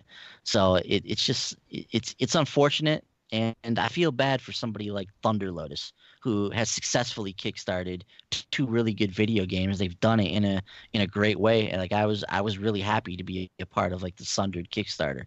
It went off without a hitch, and they did what they said they were going to do.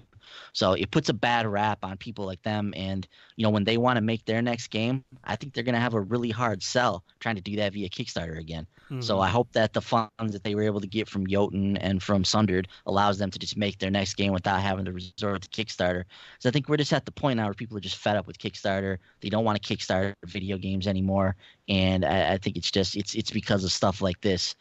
And like I said, the main issue with that is these people are they're developers. They're not meant to run Kickstarters and run businesses and all that kind of stuff. And we saw that firsthand with something like Concept and what they were doing with Mighty Number 9 and that other game that they were trying to shoehorn out there as well. So whatever, Red something or another. But yeah, this is just another nail in the Kickstarter coffin when it comes to video games. And I'd be very shocked if we see very many games kickstarted in the future. Mm-hmm. What was the reason behind the Vita thing?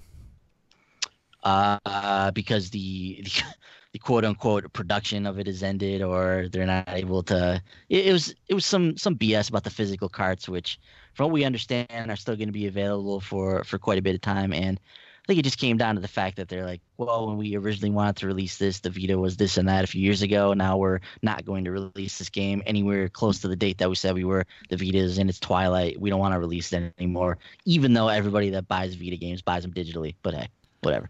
Pretty sure the same Vita audience from 2016 is the same Vita audience from 2018 because people stopped buying it in 2014. So it's just like, what are you talking about? That was bullshit. I'm sorry, but that was a weak ass excuse. Everyone buys their stuff digital on Vita, unless you're a collector's. If you're playing stuff, though, you're buying it. Yeah, Frankie buys that stuff on physical. Anybody else who's just looking to play the games, they're buying it digital on the Vita. Nobody goes in and goes, man, you go to a GameStop or someplace and you ask for a copy of a Vita game, they're like, we got one copy of it in. Because nobody buys it anyways physically. So it's just, unless you're going through limited run or something along those lines, nobody's going to the store to pick up a Vita game. It's all digital. So I thought that was weak as hell. It was a piss poor excuse. And yeah, Kickstarter, I'm done with Kickstarter. I'm not messing around with that stuff anymore. So I'm done venting. I want to hit Frankie up because I know he's pissed off at Kickstarter for the Friday the 13th thing. How do you feel about this, Frankie? I fortunately didn't back this. I thought about it, but once it got backed, I was like, all right, it'll come out eventually. I'll pick it up when it comes out. I'm glad in this case that's what I did.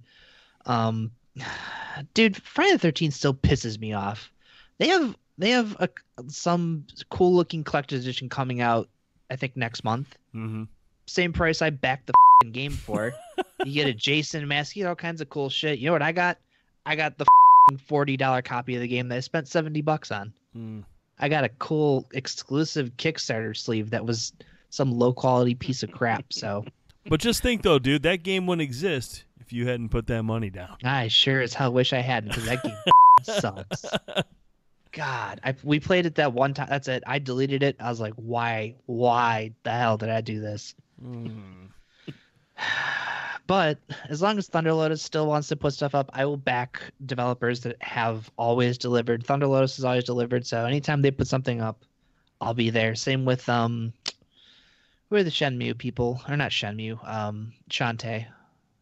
Oh, Way Way Forward. Yeah, Way Forward. Yeah, because I know Half Genie Hero came way later than they were aiming for, but I feel like that game more delivered. Yeah. Oh yeah, it was like what 3 or 4 years late. Yeah. But I mean, see, that's the thing. And Boyce mentioned, what's studios like Thunder Lotus going to do? And I mean, obviously, I think Thunder Lotus and Way Forward and developers like that will still have their base that will come in and be like, yeah, I'll back that. But it is going to be some of the skeptics on the outside that are going to be kind of like in the middle of the gray area going, I don't know if I buy this stuff because of what's happened. But, I think the fans of those games will still back them, but I think Thunder Lotus and those developers are going to have to kind of like reevaluate what they're asking for. How much can we really ask for? How much can we really spend on this game? Because we just aren't going to get a lot of the outsiders, the people that kind of get drawn in out of curiosity, because curiosity's been killed off now with this type of stuff happening in Kickstarter. You only got your base, your diehard fans to support, and hopefully maybe bring some people in from the outside. But it's going to be, like Boy said, though, it's going to be very difficult outside of the base. There's one game that was announced literally the year the PlayStation 4 came out. Mm-hmm. It was on Kickstarter, still hasn't released. You remember Raise the Dead? No. Oh yeah, with R-A-Y. Yeah. R-A-Y. Or R-A-Y-Z. Light bulb and R-A-Y apostrophe S. Raise the Dead. Yeah, remember that? That was on the big indie stage with Oddworld, all those at the PlayStation E3 show in 2013. Mm-hmm. That's still not out. They did a Kickstarter for that. How many years ago now?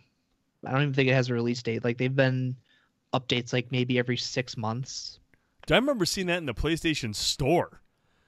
Yeah, it was up there. You could pre-order it. Yeah. Wow. There was a point. Yeah, now that's gone. And they have a publisher. So many of those stories now. So many of those stories with Kickstarter. Like, what's that one game? Untold Story or something like that. Some RPG some guy was working on for 5 years. Then he just up and just stopped making the game.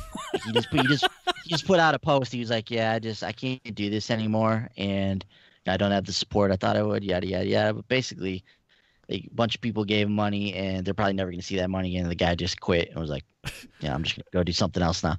So it's like all these things have happened, and I just really feel like they've ruined Kickstarter for gamers. And I think even if somebody like Thunder Lotus comes out and makes a Kickstarter, I don't see that thing getting funded.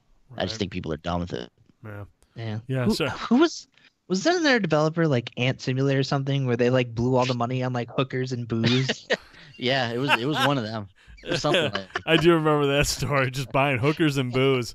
Yeah, I imagine that guy who canceled that game was like, "Yeah, I'm sorry, I'm not working on this anymore, but I'm gonna go for a ride in my Lambo. Have a good day." Yeah, basically. Jeez, that's savage as hell. 2 more things we want to throw at you real quick. First of all, Onimusha returns on January 15th, 2019, coming to the PlayStation 4, Xbox One, Switch, and PC.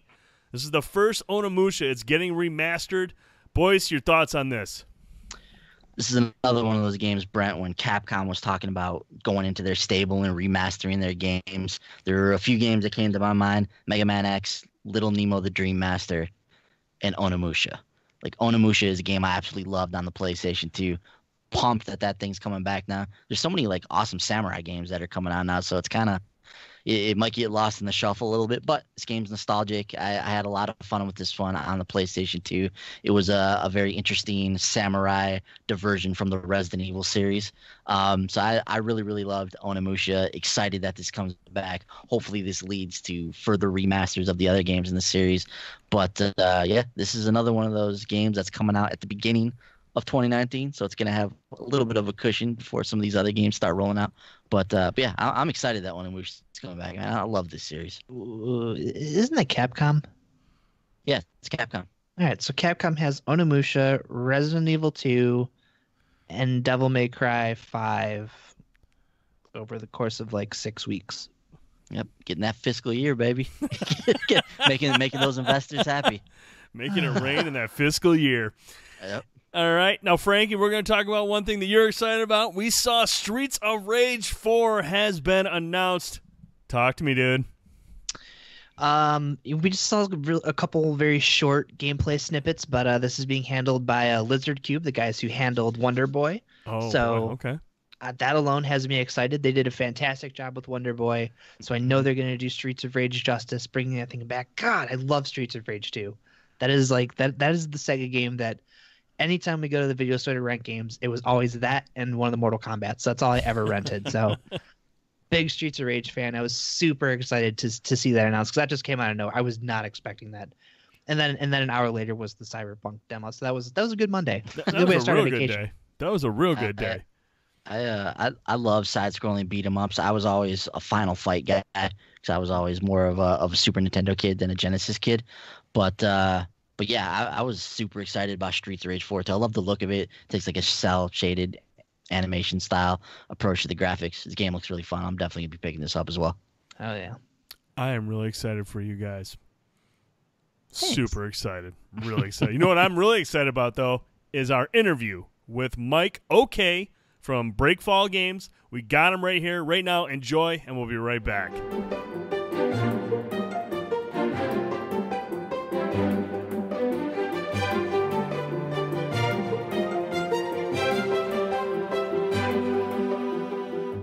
Welcome back, gamers. We have a special guest here today. We have Mike from Team Breakfall. Mike, how you doing today? I'm doing super. Awesome, yeah. And you're from Breakfall, obviously the developer of Pizza Titan Ultra, which is out now. And we've been playing quite a bit of it. But Frankie was like, we got to get these guys on. I was like, yes, we want to talk to Mike. Mike seems like a very entertaining fellow. So, Frankie, take over, man. Yeah, cool. So first of all, Mike, thank you very much for joining us. I know you guys are getting ready for PAX pretty soon, so Yeah, probably my really pleasure. busy. Yeah. So just really quick, who is Breakfall Games? What are you guys known for? What do you do? So we're a small team. We all started as initially it was just Jason and I, and we recruited some other people totally as just like a hobby side fun thing. And we made a little game called Marvin's Mittens, and that took us many years of just sort of evenings and weekends. Then we went to a 48-hour game jam. We've done a few of those, but we did one where we had some success with Starwall over here behind me, which is, we like to say, the most realistic narwhal combat, space combat simulator around.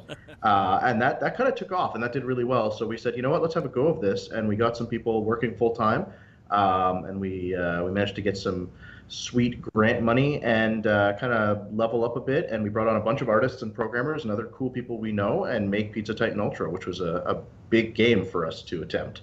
And yeah, that's sort of where we're at now. There's 4 people full time, and we bring other people on periodically to help us out and fill some holes there.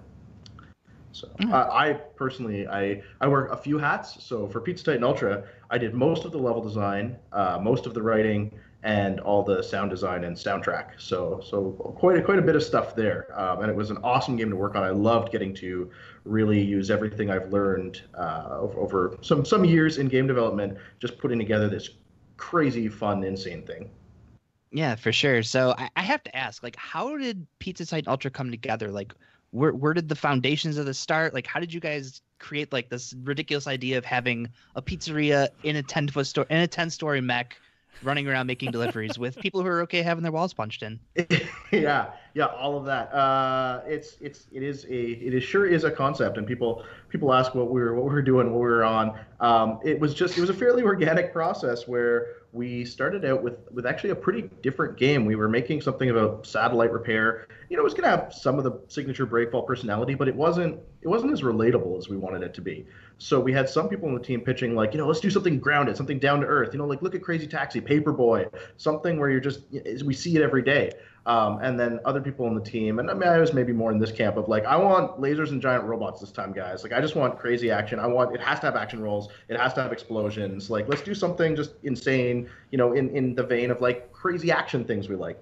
And we sort of went back and forth until someone, I don't even remember who, was just like, why not both? And it made us laugh to just say like, okay, sure, it's pizza delivery and you're in a giant mech. And our other designer, Jan, did this wonderful doodle of just this open hand coming into a living room through the wall, offering like a single little little tiny pizza, and we all laughed so hard at that. We're like, okay, that's the game we're making. Like that's it. And so that's where the concept kind of came from. Nice. I like playing that game from what I've seen so far. It's just like, this is freaking awesome. I don't know how they came up with this, but this is awesome. Yeah.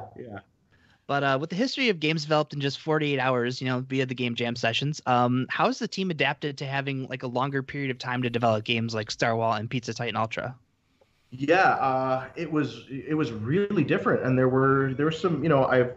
I've actually been with a few startups, mostly sort of in the mobile space, and I've seen companies have trouble kind of scaling. So I was hoping to dodge some of those pitfalls, but it was definitely a big adjustment going from. Like I was definitely one of the people saying, "Don't worry, guys. I promise. Like some of the things we're doing will get fun when we have the right enemies and the right level and the right like these things need to sort of come together in a way that is totally different from when you just make a 48-hour game jam and it's a local multiplayer thing. So there's no AI, there's no tuning, there's no like you don't have to balance the same elements. We spent a long time refining Starwall and adding to Starwall, but what it was there after 48 hours, and that was cool because we're like, cool, there's the thing. We just need to make it improve on that. Whereas Pizza Titan Ultra, we actually didn't even know quite what genre it was for like a year. There was a very, very long period where we're just like, okay, we know we have enemies, but do you get time from enemies? Do you get cash from enemies? Is damaging the city bad? And as you know, we went with some missions, don't destroy too much of the city. Other missions, destroy the whole city because that's really fun. But we didn't really just slap a blanket penalty on because we wanted to sort of leave it up to the mech pilot. You destroy the city or not as you feel is it's kind of your prerogative as you're out delivering your pizzas. But so there were just so many things that were up in the air for a really long time, and it was a really weird production in that regard. All right, so you mentioned that Starwall was kind of born out of the idea from a game jam. Was Pizza Titan like a similar story? Like, was there anything you guys had done before where you were like, "Hey, like this is a really good idea. We should try that with the Pizza Titan concept"? Not really. I mean, like I said, we were working on another game. And you were almost, if you know, like SCVs from like StarCraft, you were almost like this sort of like weird construction rig vehicle, just sort of hovering around, and it did have robot arms. So we were like working with robots and destroying and building levels. So we kept kind of that core of like smashing stuff and building, not really building as much, but so we had a core of just a third-person action game, but that was pretty generic. There wasn't a gameplay hook that was immediately like, that's what we're doing. It was more this exploration of the theme of giant robots and pizza delivery and what are those two things and how do they fit together. And that's where we liked certain things. We looked at racing games, we looked at sort of brawlers, and it became this kind of, a lot of people say like a hybrid of Crazy Taxi and Rampage, and those are two things that has a lot in common with, because you're swatting helicopters out of the sky and you're stomping on these tanks, but you're always trying to go fast and sort of parkour the city to get the pizzas delivered. So those are definitely like sources of inspiration. We also just knew in terms of tone, that was something we decided earlier on. I think like it became about sort of this love letter to the 90s where we're looking at like Mecha We Love and crazy Saturday morning cartoons. And from that, the games of that era too. So like, like Star Fox always had this lovable, your wingmen. So we wanted to have a crew that's sort of chatting with you in the banter and have them feel lovable and interesting and weird. And so that was sort of the inspiration for that. We also looked at like Blast Corps, if you remember, if you've ever played that, like just crazy destruction. So there was a lot of influences, but again, it took a while for just the core gameplay to really come together and become what it is now. Cool.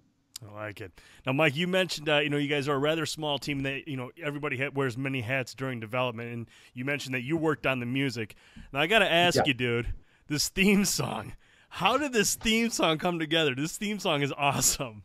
Well, thank you. So this is like the first, I want to say it's the first song I've ever really recorded. I was like almost kicked out of my music degree for not being able to sing. I couldn't sing it for you now. Like I can't hold a tune to save my life. What I'm good with is music software. So I managed to cobble together enough vocal takes and use enough sort of auto-tune equivalent stuff to make that what it is. But that was me really, it was actually sort of a surprise for the team. I was working on this in secret and I'm listening to like, G.I. Joe, Transformers and Teenage Mutant Ninja Turtles theme songs, like all these classic Saturday morning cartoons over and over and over, and just trying to get the right vibe, the right tone. But the best thing for me, what was the nice surprise thrown back, was when Jason had secretly prototyped the bouncing ball that you see on the title screen, so that it's actually a sing-along. Yeah. And I mean, I'm very fond of my song, but it's also the moment he did that and it became a sing-along.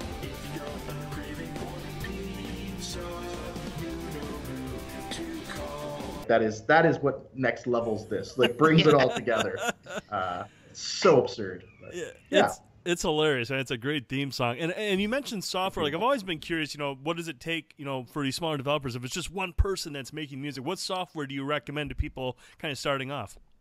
That's a really interesting question. I mean, could do a whole other podcast here. I've actually taught at the local college some music production. I don't think it matters what you're using. You just have to take the time to get good at it. I mean, I personally like Propellerhead. Reason is my favorite. Mm-hmm. It's a bit of a weirder one though. It doesn't do all the standard. It's just a different kind of interface and mentality. But as soon as you're getting these different plugins, like your sound comes so much from like other things you kind of add into the base package. Right. But that, I mean, my background was originally, I spent 8 years sitting in a dark room at another local developer that's since disappeared, Artec Studios, just writing music, working on sound effects, and making weird voices into a microphone. So I spent a long time kind of honing my just weird sounds for video games, and it comes from sort of all of that coming together. So it's great that I can still get to do the design and the writing and all the other stuff, and I'm just fast enough at making music that I can put together this soundtrack. But there were some sleepless nights where I'm like, I did really at the end especially obsess over the soundtrack. Mm-hmm. So I'm glad people are taking note, because it was a real passion project. It's a real love letter to like the soundtracks. It doesn't sound like rare games from the 90s, mm-hmm. but it's like a modern arrangement of that. That's the idea I wanted to build around, like those kind of old game soundtracks that I love so much. Mm-hmm. The big orchestral hits are just such a 90s thing that they're everywhere. I just I sort of needed permission from the team. How much is too much of just boom, like that big hit? Yeah. They're like, oh, this is cool. We're still okay. And eventually there were one or two tracks, dial it down just a little bit, but. No, I think it complements the gameplay perfectly. I mean, I found myself playing it because I'm tapping my foot. I'm like, yeah, that's a good beat. I like this one. So I think that type of music is great for these types of games, because it just keeps you focused, keeps you more immersed into the experience.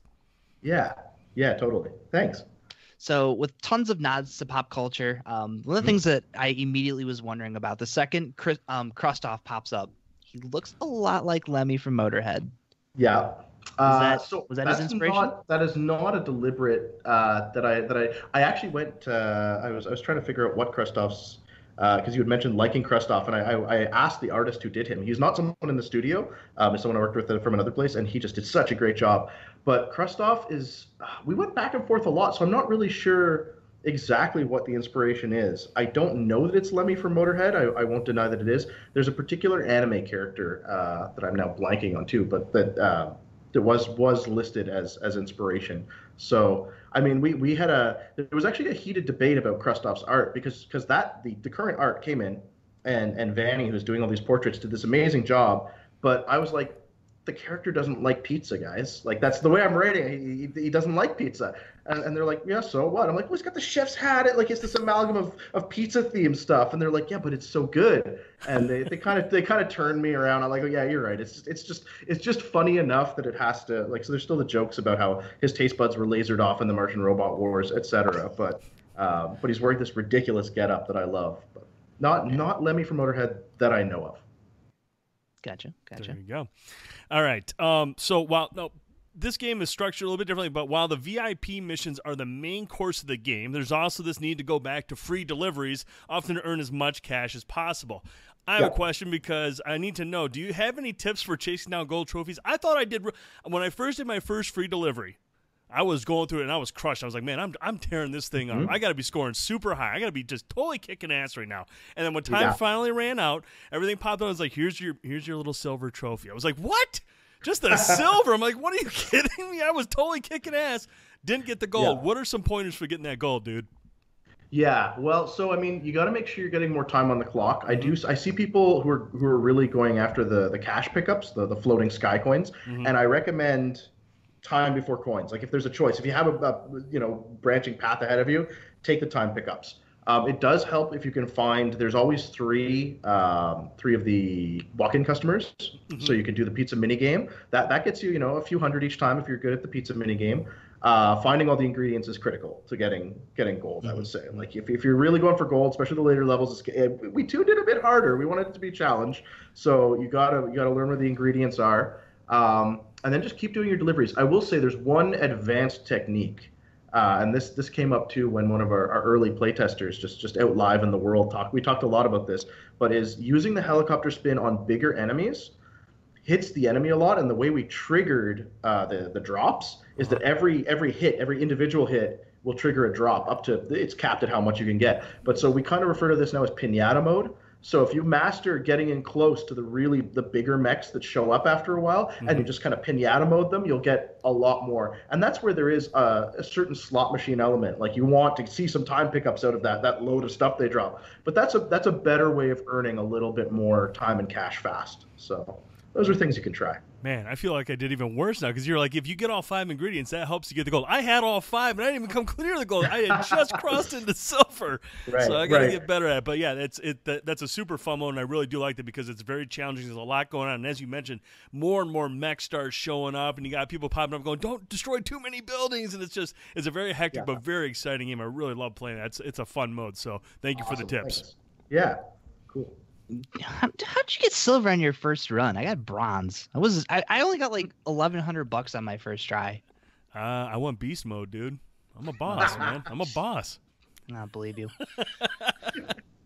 So you guys seem to like you have this friendly rivalry. I can't speak. Friendly rivalry with the Keep Talking and Nobody Explodes developers, Steel Crate Games. What's your relationship with them, and how did this whole arch rivalry begin with them? Well, the truth is that Brian, who works over there, is just a nightmarish villain. And he'll just be showing up constantly, taunting you and trying to sabotage your projects. So, so some of this is in jest. We actually hang out a lot with these guys, but there's a little bit of it just evolved by being what happened is actually before the super tenant Snowden Studios even moved in, it was just this giant empty office space with just the two of us. So we were just kind of hanging out for a couple of weeks there without a lot of other contact, and things just got there have been some pranks. There's things I'll say things really escalated when we both got label makers. That's when things got silly. Oh boy. We're still finding labels in places. So that's what I'll comment on publicly on that one. You're gonna take the high road. I like it. Yeah. Brian sounds like a very villainous person. Oh yeah. So speaking of he'd like to hear that. Speaking of villainous, our very own Bender actually played Pizza Titan Ultra at PAX South a few years back when it was still in development, and mentioned it was definitely an early build, but it had a lot of promise when he talked about it back then. You'll be off to Seattle for here shortly for PAX, and with the game done, how does it feel going in with the game shipped versus in a state where feedback can potentially shape further development? What's that like? It was really good, honestly. We did work on the game for quite a while before we brought it anywhere. But we love going to conventions. We love going to shows because you get this live interaction. You just watch people play your game, and it can be hard. You're watching people like, no, my level, like just get it, turn left, go get that thing, and it's people failing. There's nothing worse for a designer to watch than because you realize it's your fault. You're watching people and they're not bad. They're not doing anything wrong. They missed a tutorial or something wasn't clear enough. So you learn a ton of stuff like that. Mm-hmm. But we also got a lot of really positive feedback pretty much everywhere we brought this to. So it's really great when you've been toiling away and you think you have something fun, but you lose sight of what it's like to play it with fresh eyes. Mm-hmm. So certainly a lot changed, a lot of tuning, a lot of the emphasis of how much, just the little balance things. Because this is such a weird little sandbox of a game where, getting that, just fine-tuning how much time drops from killing enemies totally changes a mission, totally changes how people sort of instinctively start playing it and guide them to just combat or just pizza delivery. So that was one of the big things to balance was we don't want you never fighting the evil robots. But we don't want you to forget that you're supposed to be delivering pizzas and just get in a cycle of combat destruction. And a little bit of either of those things is like, cool, you're just making a choice. But it was hard to find that middle ground. So that's one of the things that took just a lot of watching people play it. Mm-hmm. So a lot of people talk about conventions as like, oh, all the marketing and the contacts, and that's a part of it. But for me, it's always to some degree about my secret is it's free play testing. You're getting people in and you're watching them play and you're just learning tons about your game, and a lot of it is stuff you can act on. So we walked away every day. We'd be comparing notes at the end of the day. Oh, did you see this person did this and found this in this level? And we really tried to respond to that. One of the biggest changes was actually that we added way more story because we were surprised. We wanted to keep the story pretty light, but people loved the dialogue. And we were consistently surprised. We were like, when are people going to start skipping it? Like, how much mission preamble do we put before it's just way too much? People don't like to read. People want to smash stuff with a giant robot. And there's a few of those, but the overwhelming majority of people we showed it to were just like, I love these characters. I want to hear more from them. So we actually went and added more and more text to the game, which was kind of a surprising but fun thing to do. I loved working with those characters. We all had a lot of fun just brainstorming and adding crazy plot beats and stuff. So. That's cool. Yeah.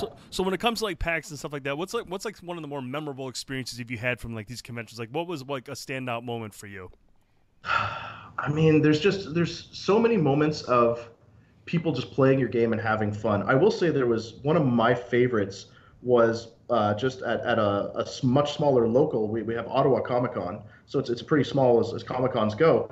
But there were these kids who were hanging around. I think they were like booth kids. They it's just like their parents are running comic little sales booths elsewhere, but they just kept coming to our booth. And there were these two kids, these brothers who loved the game, and they're just so hyped. Like all weekend, they kept coming back. We'd have to kick them off to let other people try it. But towards the end, there was this one really mean, like aggressive, but put down kind of nerd, like just not a fun contender, and he was objectively much better than them. And they had been putting their name, I don't remember what it was now, it was something silly like Team Harvey. Neither of their name was Harvey. I don't know why. Just they had picked some name, and we had a little leaderboard, and they kept bumping up, and then this other kid would just show up and be like, no, I'm gonna destroy their score, and like just eradicate them from the board. So I actually said, okay guys, I'm playing for Team Harvey. And I don't think they even knew who they didn't realize I was one of the developers, or didn't get what that would entail. But I've never felt as good playing a video game as watching these kids go from like, oh, he's pretty good. This guy might beat that guy's score. And then by the end, they were literally like standing behind me, just cheering, yeah, he's gonna do it, and just completely losing their minds while I played my own game. And I beat the villainous contender by like $10 or something, like nothing in the score spectrum of PTU, and I could have kept going, but I'm just like, I'll just keep it here so other people maybe still have a chance for the next 5 hours of Comic-Con. But yeah, that was really fun. Those kids are hilarious. I thought you were going to add that like this was like Brian's origin story. He was the villainous kid. I thought maybe that was the guy. This is where we were going to find out this is where Brian came to be. Well, I didn't know Brian. That maybe he's in disguise. Who knows? In the shadows. Yeah. Yeah, cool. So you guys seem like you really like to experiment as much as you can with games that you're making. But as far as genre is concerned, I know you mentioned before, like this one, you really didn't find the genre for Pizza Titan until a year into development. But is there a particular genre that you would like to tackle in the future that you have an idea for a game? So we have a few prototypes we've been kicking around. We do have a few other things, and the next thing, one of the ones that's being sort of tentatively explored more now is actually a co-op game, but it's sort of like asymmetrical. So like each player has a different set of abilities. One is more corporeal, the other's more like a ghost, maybe. I'm trying to think of what I can even say here. And so you kind of have to help each other. You're kind of reinforcing what you do as you play together, but you can't directly interact with the same things that are on the screen. And it just seems like it's deliberately kind of like right now we're basing the prototype on kind of a lo-fi, almost original Legend of Zelda thing. So it's pretty simple hack and slash, sort of dungeon crawling fare, but it's got that neat hook. And one thing we love in general, and maybe this comes from our nemesis down the hall needing to outdo them, but is communication in the room, right? Which is something Keep Talking excels at. But we've done a few prototypes that get you talking with people, like get you just interacting, not just quietly playing a game, but like elbowing each other on the couch. And we really like those moments where it's more social. It gets exciting. So we just finished a big single player thing, but we're looking at maybe some other multiplayer things, not quite along the lines of Starwall, but those are some things we're interested in. That sounds really cool. So I would look forward to hearing more about that later on when you can talk about it. But cool. Would you consider like revisiting and kind of continuing to explore the world of Pizza Titan and maybe make a game, I don't know, based around Cheese Brian? Yeah, so I personally would. I'm not quite done. I just got so into the world and the characters, and a bunch of people commented like, "You've really thought it." Like people would ask me some questions, like, "So why are you destroying the city to deliver pizza?" And people seemed almost surprised that I had answers. Like, "Well, the city loves you because you defeated this sort of tyrannical mascot," and um, I loved all of that. I feel like we left it kind of open in the end. There's a little bit of the fun twist at the end that we have for the story, but it's open to potentially some future villainy, and I have secret dreams of someday introducing like a really like gnarly army of cheese kaiju to this universe. So I personally would love to do that. It's going to depend on a little bit on how the game does. We also generally we do like to keep exploring new things. So we even have like one team member is not totally hostile to the idea of sequels, but definitely would rather press forward than revisit. So I think there's got to be a period of cool off. Like we can't just do the same game over, just because some people would get very burnt out. But I love this world, and there has even been talk about doing other things, like other completely different types of games. So if I could make like a weird narrative adventure about avoiding Cheeseborg, like when he first starts to go nuts, like a horror game or something, I'd do it. I would do that in a heartbeat. So yeah, we were always talking about what else we could do, and more creepy Cheeseborg is I'm in. So Yeah, for sure. You kind of just kind of piggybacking off what you said there. Not necessarily like a sequel, but like, is this like a universe that you could see yourself kind of making a game universe around? Well, I love the idea of tying things, even just loosely tying them together, and that's one of the things that we eventually worked in, that this is the same canonically, it's the same universe as Star Wars. The Star Wars came to Earth and built their first spaceport, and that's where all this madness is taking place. And you have two different Star Wars customers who show up. Yeah. So the idea of maintaining, if there's some connection, if we just sort of acknowledge our past games and can work them into each other, I think that's neat. I think that's a fun thing to do, just for your fans and just as a nod to what you've done and where you come from. So yeah, I definitely like that.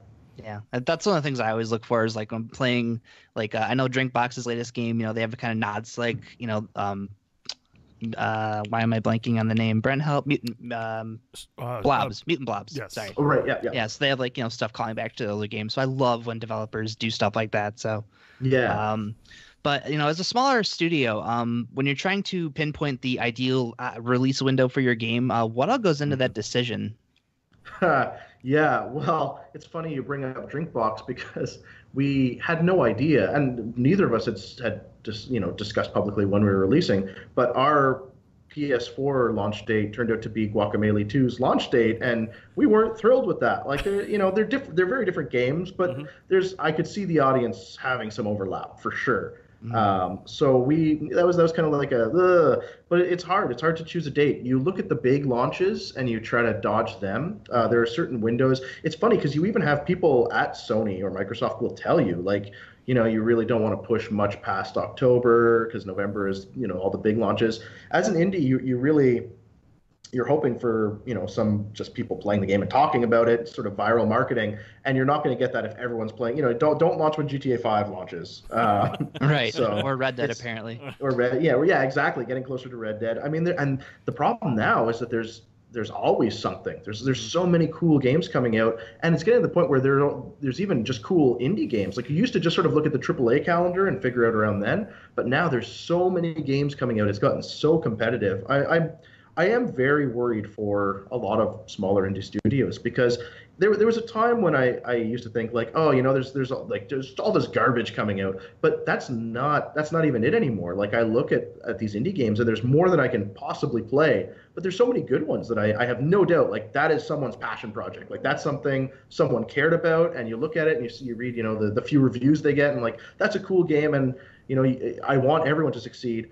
But it's hard to pick. You want to carve out your own little niche where no one else is you're not competing directly with all these other cool games. Mm-hmm. So it's tricky. I'm not sure we've mastered this. I don't know how you do. You just look at the times when there are fewer AAA releases and try to make sure that Nintendo's always posting its indie. We actually thought we had some ideas for when we might, if we got a Switch version out, launch that, and Nintendo just keeps updating like the Nindies, like what's coming out. and it's changing constantly. We're like, oh, we don't want to do that. You know, we wouldn't want to do that day. We wouldn't want to do that day. And Right. I'm not gonna give a date, but it's not that far into the future, hopefully. And it's just been hard to pick one.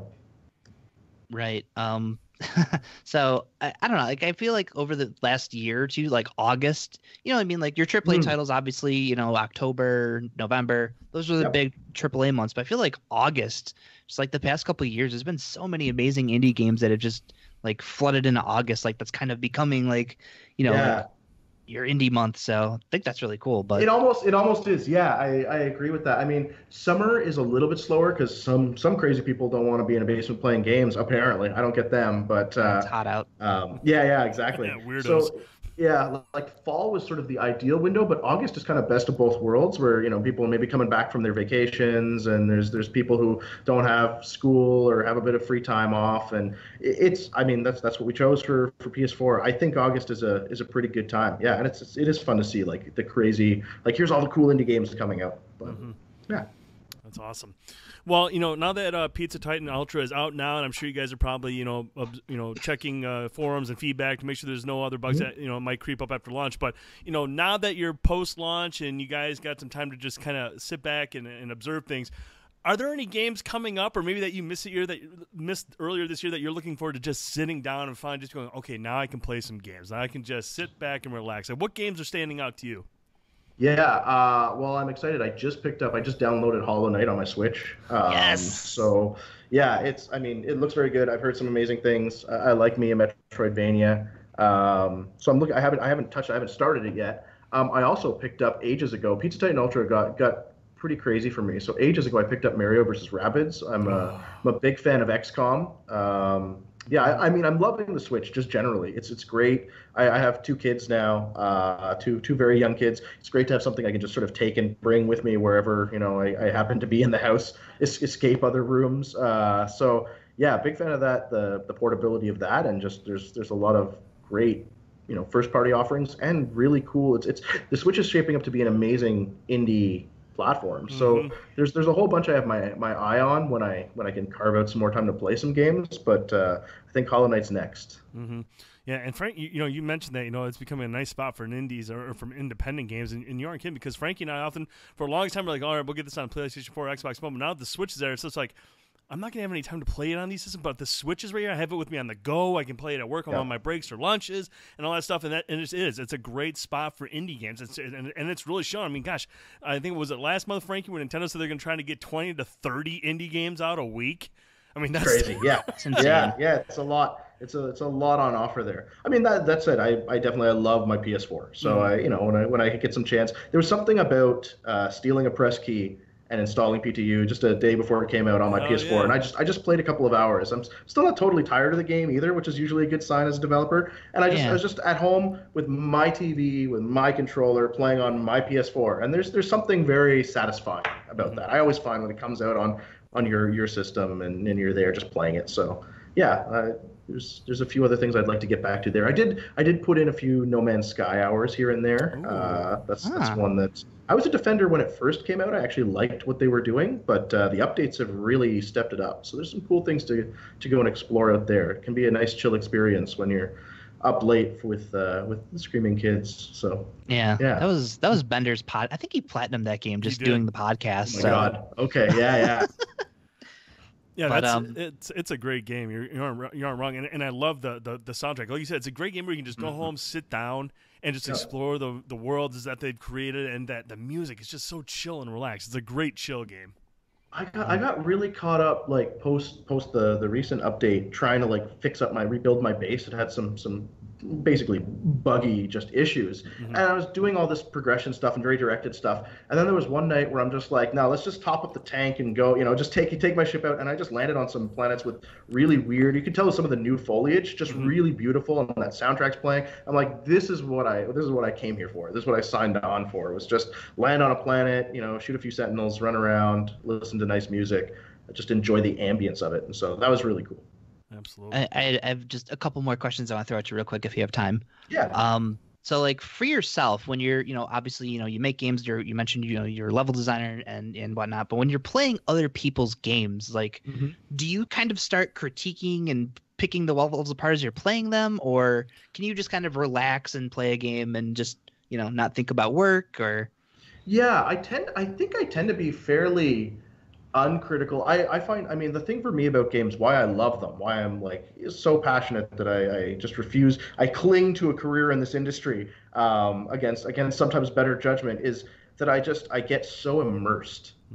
So if the game's doing its job right, the music and the theme and the tone, I'll get completely lost, and I'm not really picking apart technical stuff. In fact, sometimes I can be pretty technically unobservant. I'll miss important mechanics. Like, it was actually a non-game dev friend who pointed out the way Uncharted was leading me with certain colors of objects to climb around stuff, and I'm just like, I totally missed that. I was just busy being there, man. So yeah, I even when I design, I tend to, I started with music, so maybe I don't know if I'm less technical on a few levels, and that I really want to work out the theme and the world first, as opposed to much more the mechanics. Right. So I'm certainly interested in game design and like technical design, but it really is like, just what is this world? What does it want me to do and to be and to just experience? So I get pretty into the games I'm playing, and that makes it pretty easy for me to just get lost and not be dissecting them. Now, I love then going to the water cooler here, where we have a couple of companies together, and just talking about what makes them great, what happened, or technically, how are they rendering that. So there's all like the cool technical talk does sort of come afterwards, but not often while I'm playing, unless it's something that I'm really looking for, that's a genre entry. Like, especially if I'm playing it for this reason, is just, like, okay, let's go play some Mario Odyssey because it's a third-person action platformer. That's not true. I played the crap out of Odyssey just because I loved it. But there were moments where I went back into a level, like, how and why did they make these choices to make this just fun to traverse a level, and then try and take that back to Pizza Titan Ultra. Nice. So the other thing I want to ask, and I don't know if you can comment on this, I know a couple developers have, but obviously, Brent mentioned before, Nintendo's kind of wanting to push 25, 30 indie games out a week. How do you feel about that? Are you concerned when Pizza Titan does come to the Switch that, it's going to kind of get foreshadowed by all these other releases that may come out the same week?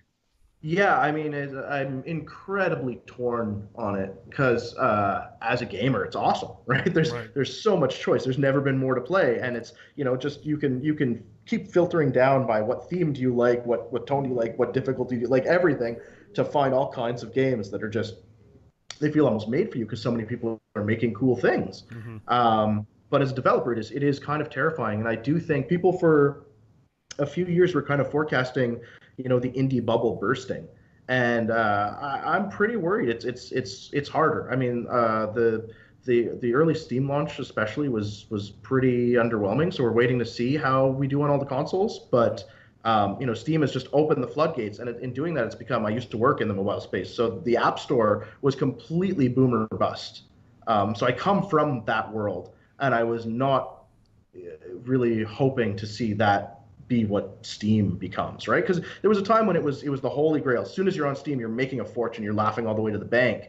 And then it sort of was in a middle ground of a semi-curated store. But now anyone with $100 gets their game on Steam, and I feel like I don't know if it gets consumers kind of jaded too. Like, if players now are just like not looking at the indie releases, because we made sort of top 10 in the new releases, and that was at a point where I'm like, oh, that's still not amazing sales here in that first week, which tells me that there's a lot of games that are just kind of going unnoticed, which makes me really sad because, like I say, you see a lot of good stuff. Like there is like, there's the asset flips and the garbage games that are just, people are just, yeah, I could maybe make some money tricking people into selling this, into buying this, but there's a lot of good stuff too that it's harder to get noticed. So you do, as an indie, it becomes more and more important than to line something else up for marketing. But that's where the AAA games, the publishers, they have the big guns for the marketing bucks. So it becomes more of a roll of the dice because there's so much out. It's so hard to get people to talk about it, to get people interested in it. So even when you make something really good, there is the worry, and I've worked on a few things that I thought were good that didn't get their due. So it's not the first time I've seen this, and I really, at one point there was a streamer who actually said, I was actually sort of chatting in their stream, stream watching them play, and they said, "Oh man, this is going to be great. This is going to be like one of those hidden gems of Steam." And we literally, with our first game, Marvin's Mittens, have been parked in this hidden gems list, actually pretty high up on it for a long, long time, because very few people have played it, but people who've played it really like it. And I just said, "Oh no, like we don't want to be a hidden gem. We just want to be successful. Like I just want to sell a lot of copies and get a Lambo, man. Like where's my fancy car?" And like yeah, it's really a double-edged sword, and it's facilitated not just by digital distribution, but by the tools. The tools are getting amazing. Unity and all these asset store things you can get it's never been easier to make a game. So all these people can realize their vision. But then it becomes just like as a business strategy, it's not much better than buying lottery tickets past a certain point. So I have a lot of feelings about the good and the bad that's coming from all this. It's really, really neat. I worry it's going to kill off a lot of independent developers. And even the Switch was everyone's saying, oh, it's just solid gold for indies. That's really cool. But then if they continue to push through like 30 games a week, that starts to be a situation again where discoverability starts to fall and just no one's seeing your game again.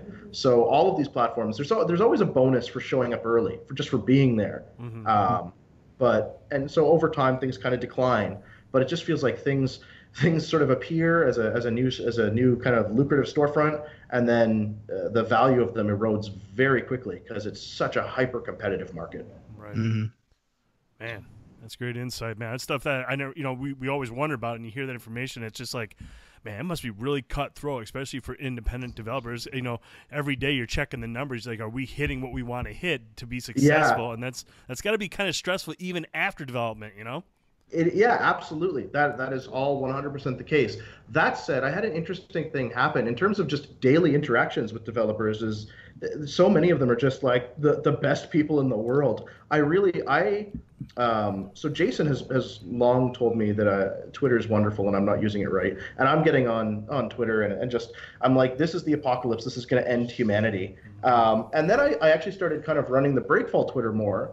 And I'm like, oh, this is where Jason lives. No wonder he likes it here. Because if you're just interacting with people who you get to give your game away to for free and helping other developers and retweeting each other and sharing tips, it's actually like a really cool space to be in. There's a lot of super nice people. And everyone's really supportive. Like, I don't find it like that. The general attitude of people, like people don't want to be hyper ruthless and competitive. So it's yeah, you are checking your numbers and that's a whole thing where every gamer can only play so many games a week. Right. So you're competing with them.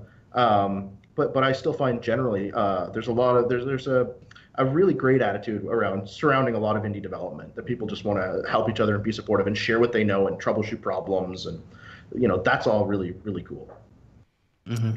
That's what I love about indie developers, man. They're just, the passion is there. I mean, when you talk to them, they're super passionate because this is their baby. Most of the time, these games, this is their baby. This is the big one that they've been working on for a long time, and it can sometimes ultimately decide the fate of the studio. And so when you see that kind of collaboration and that kind of camaraderie amongst indie developers, that's just not something you see from the bigger developers and whatnot. I mean, sometimes you see them talking about the indie studios, man. I love that passion that comes from indies, man. Yeah, and I agree with all of that. I mean, what's interesting is that you do have insanely passionate people, even though they're just a cog in a very big machine at a much larger company. I've worked. I have friends who went on to Ubi.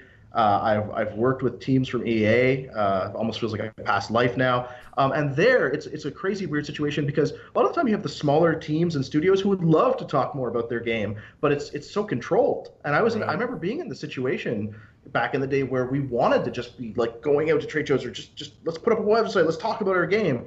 But the publishers in question would be like, no, we got this. And it's even worse if you feel like they're not doing a lot, right. Like because publishers they used to buy up a lot of games and just kind of figure out later on which they were really going to promote or not. And if you're not in the lucky selected few, then you kind of don't get a lot of promotion, and you're almost not, you have like this gag order where you're not even allowed to promote yourself. So I mean, I won't deny that the passion is there for people who work on AAA games, because those people, a lot of them do really care as much. But I do love how indies have the camaraderie and are willing to like take risks and do things. And like you say, that's where people get like their vision made, right? Where you stop just modeling park benches for 6 months and like I'm making a whole game start to finish. And there's something really, really awesome going on there too. And there's a lot of that in Ottawa. We have a lot of really, really neat indie stuff going on. So awesome. Shout out to Dirty Rectangles. It's like this local meetup, and I know a lot of cities have these, but I do feel like for a city our size, we have a particularly cool community run by awesome people. So. That's awesome. That's awesome. Well, Mike, we really appreciate you stopping by and talking video games with us, man. It's always nice to be able to sit down with the developer and kind of give us a glimpse at what goes on behind the scenes. I mean, we all know Pizza Titan Ultra is awesome. We've played it. We've really enjoyed it. But it's always nice to know about what's going on behind the scenes to make these awesome games and to hear your passion and to hear how much you love making games. I think that just does so well for independent studios. And like you said, you don't get to hear that a lot from the big guys. Probably because they're being told, just quiet. But, that's the beauty of independent games. Nobody's telling you guys what to do. You can go out there and talk about it. And, we appreciate you coming here and sitting down and talking to us, man. We really do appreciate it. Oh, thanks for having me. That was a really fun conversation. I appreciate it, guys.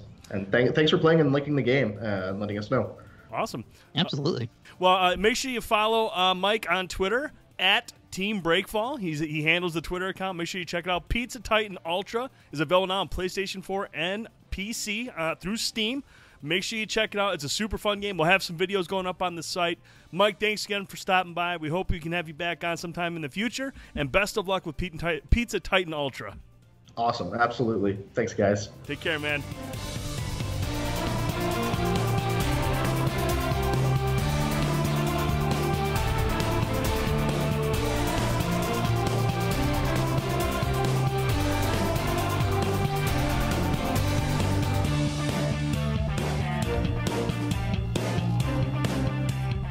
Welcome back. Thanks again to Mike and Breakfall Games for sitting down with us and talking about Pizza Titan Ultra. Frankie, Ben, I know you guys sensed it as well. He's a very enthusiastic, very exciting guy to talk to. He loves video games. He loves indies. He loves the indie scene. I mean, he really does. He loves everything about indies. I mean, you can see he talks about that competitive edge with their the studio next door, and they share, but they still come together and they talk about things and they share ideas. And it's just Mike was a fantastic interview.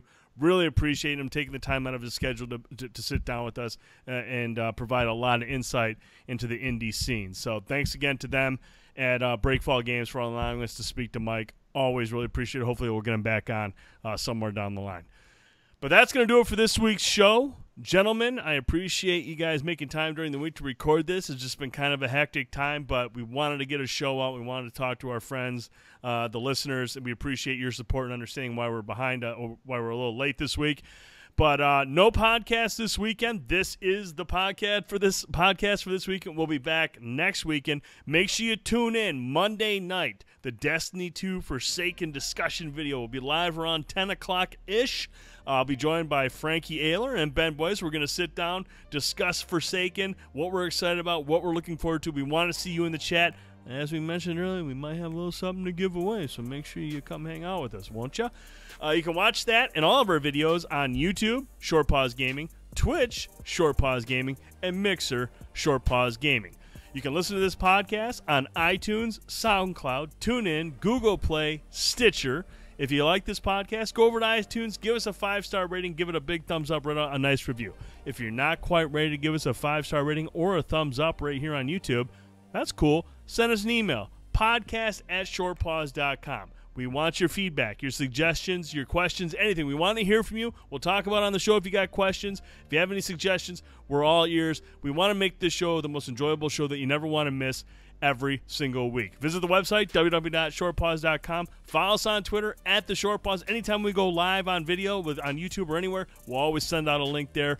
Tune in. Tuesday Night Indie Spotlight this week, boys. Just kidding. We're not doing a Tuesday Night Indie Spotlight. We'll be playing Destiny 2 Forsaken. So, That's right. For Mr. Ayler, Mr. Boyce, I'm Brent Felsing. Thanks again for watching and listening to the Short Pause Gaming Podcast. We'll see you in 2 weeks. Good night, everybody. Bye-bye. See you guys.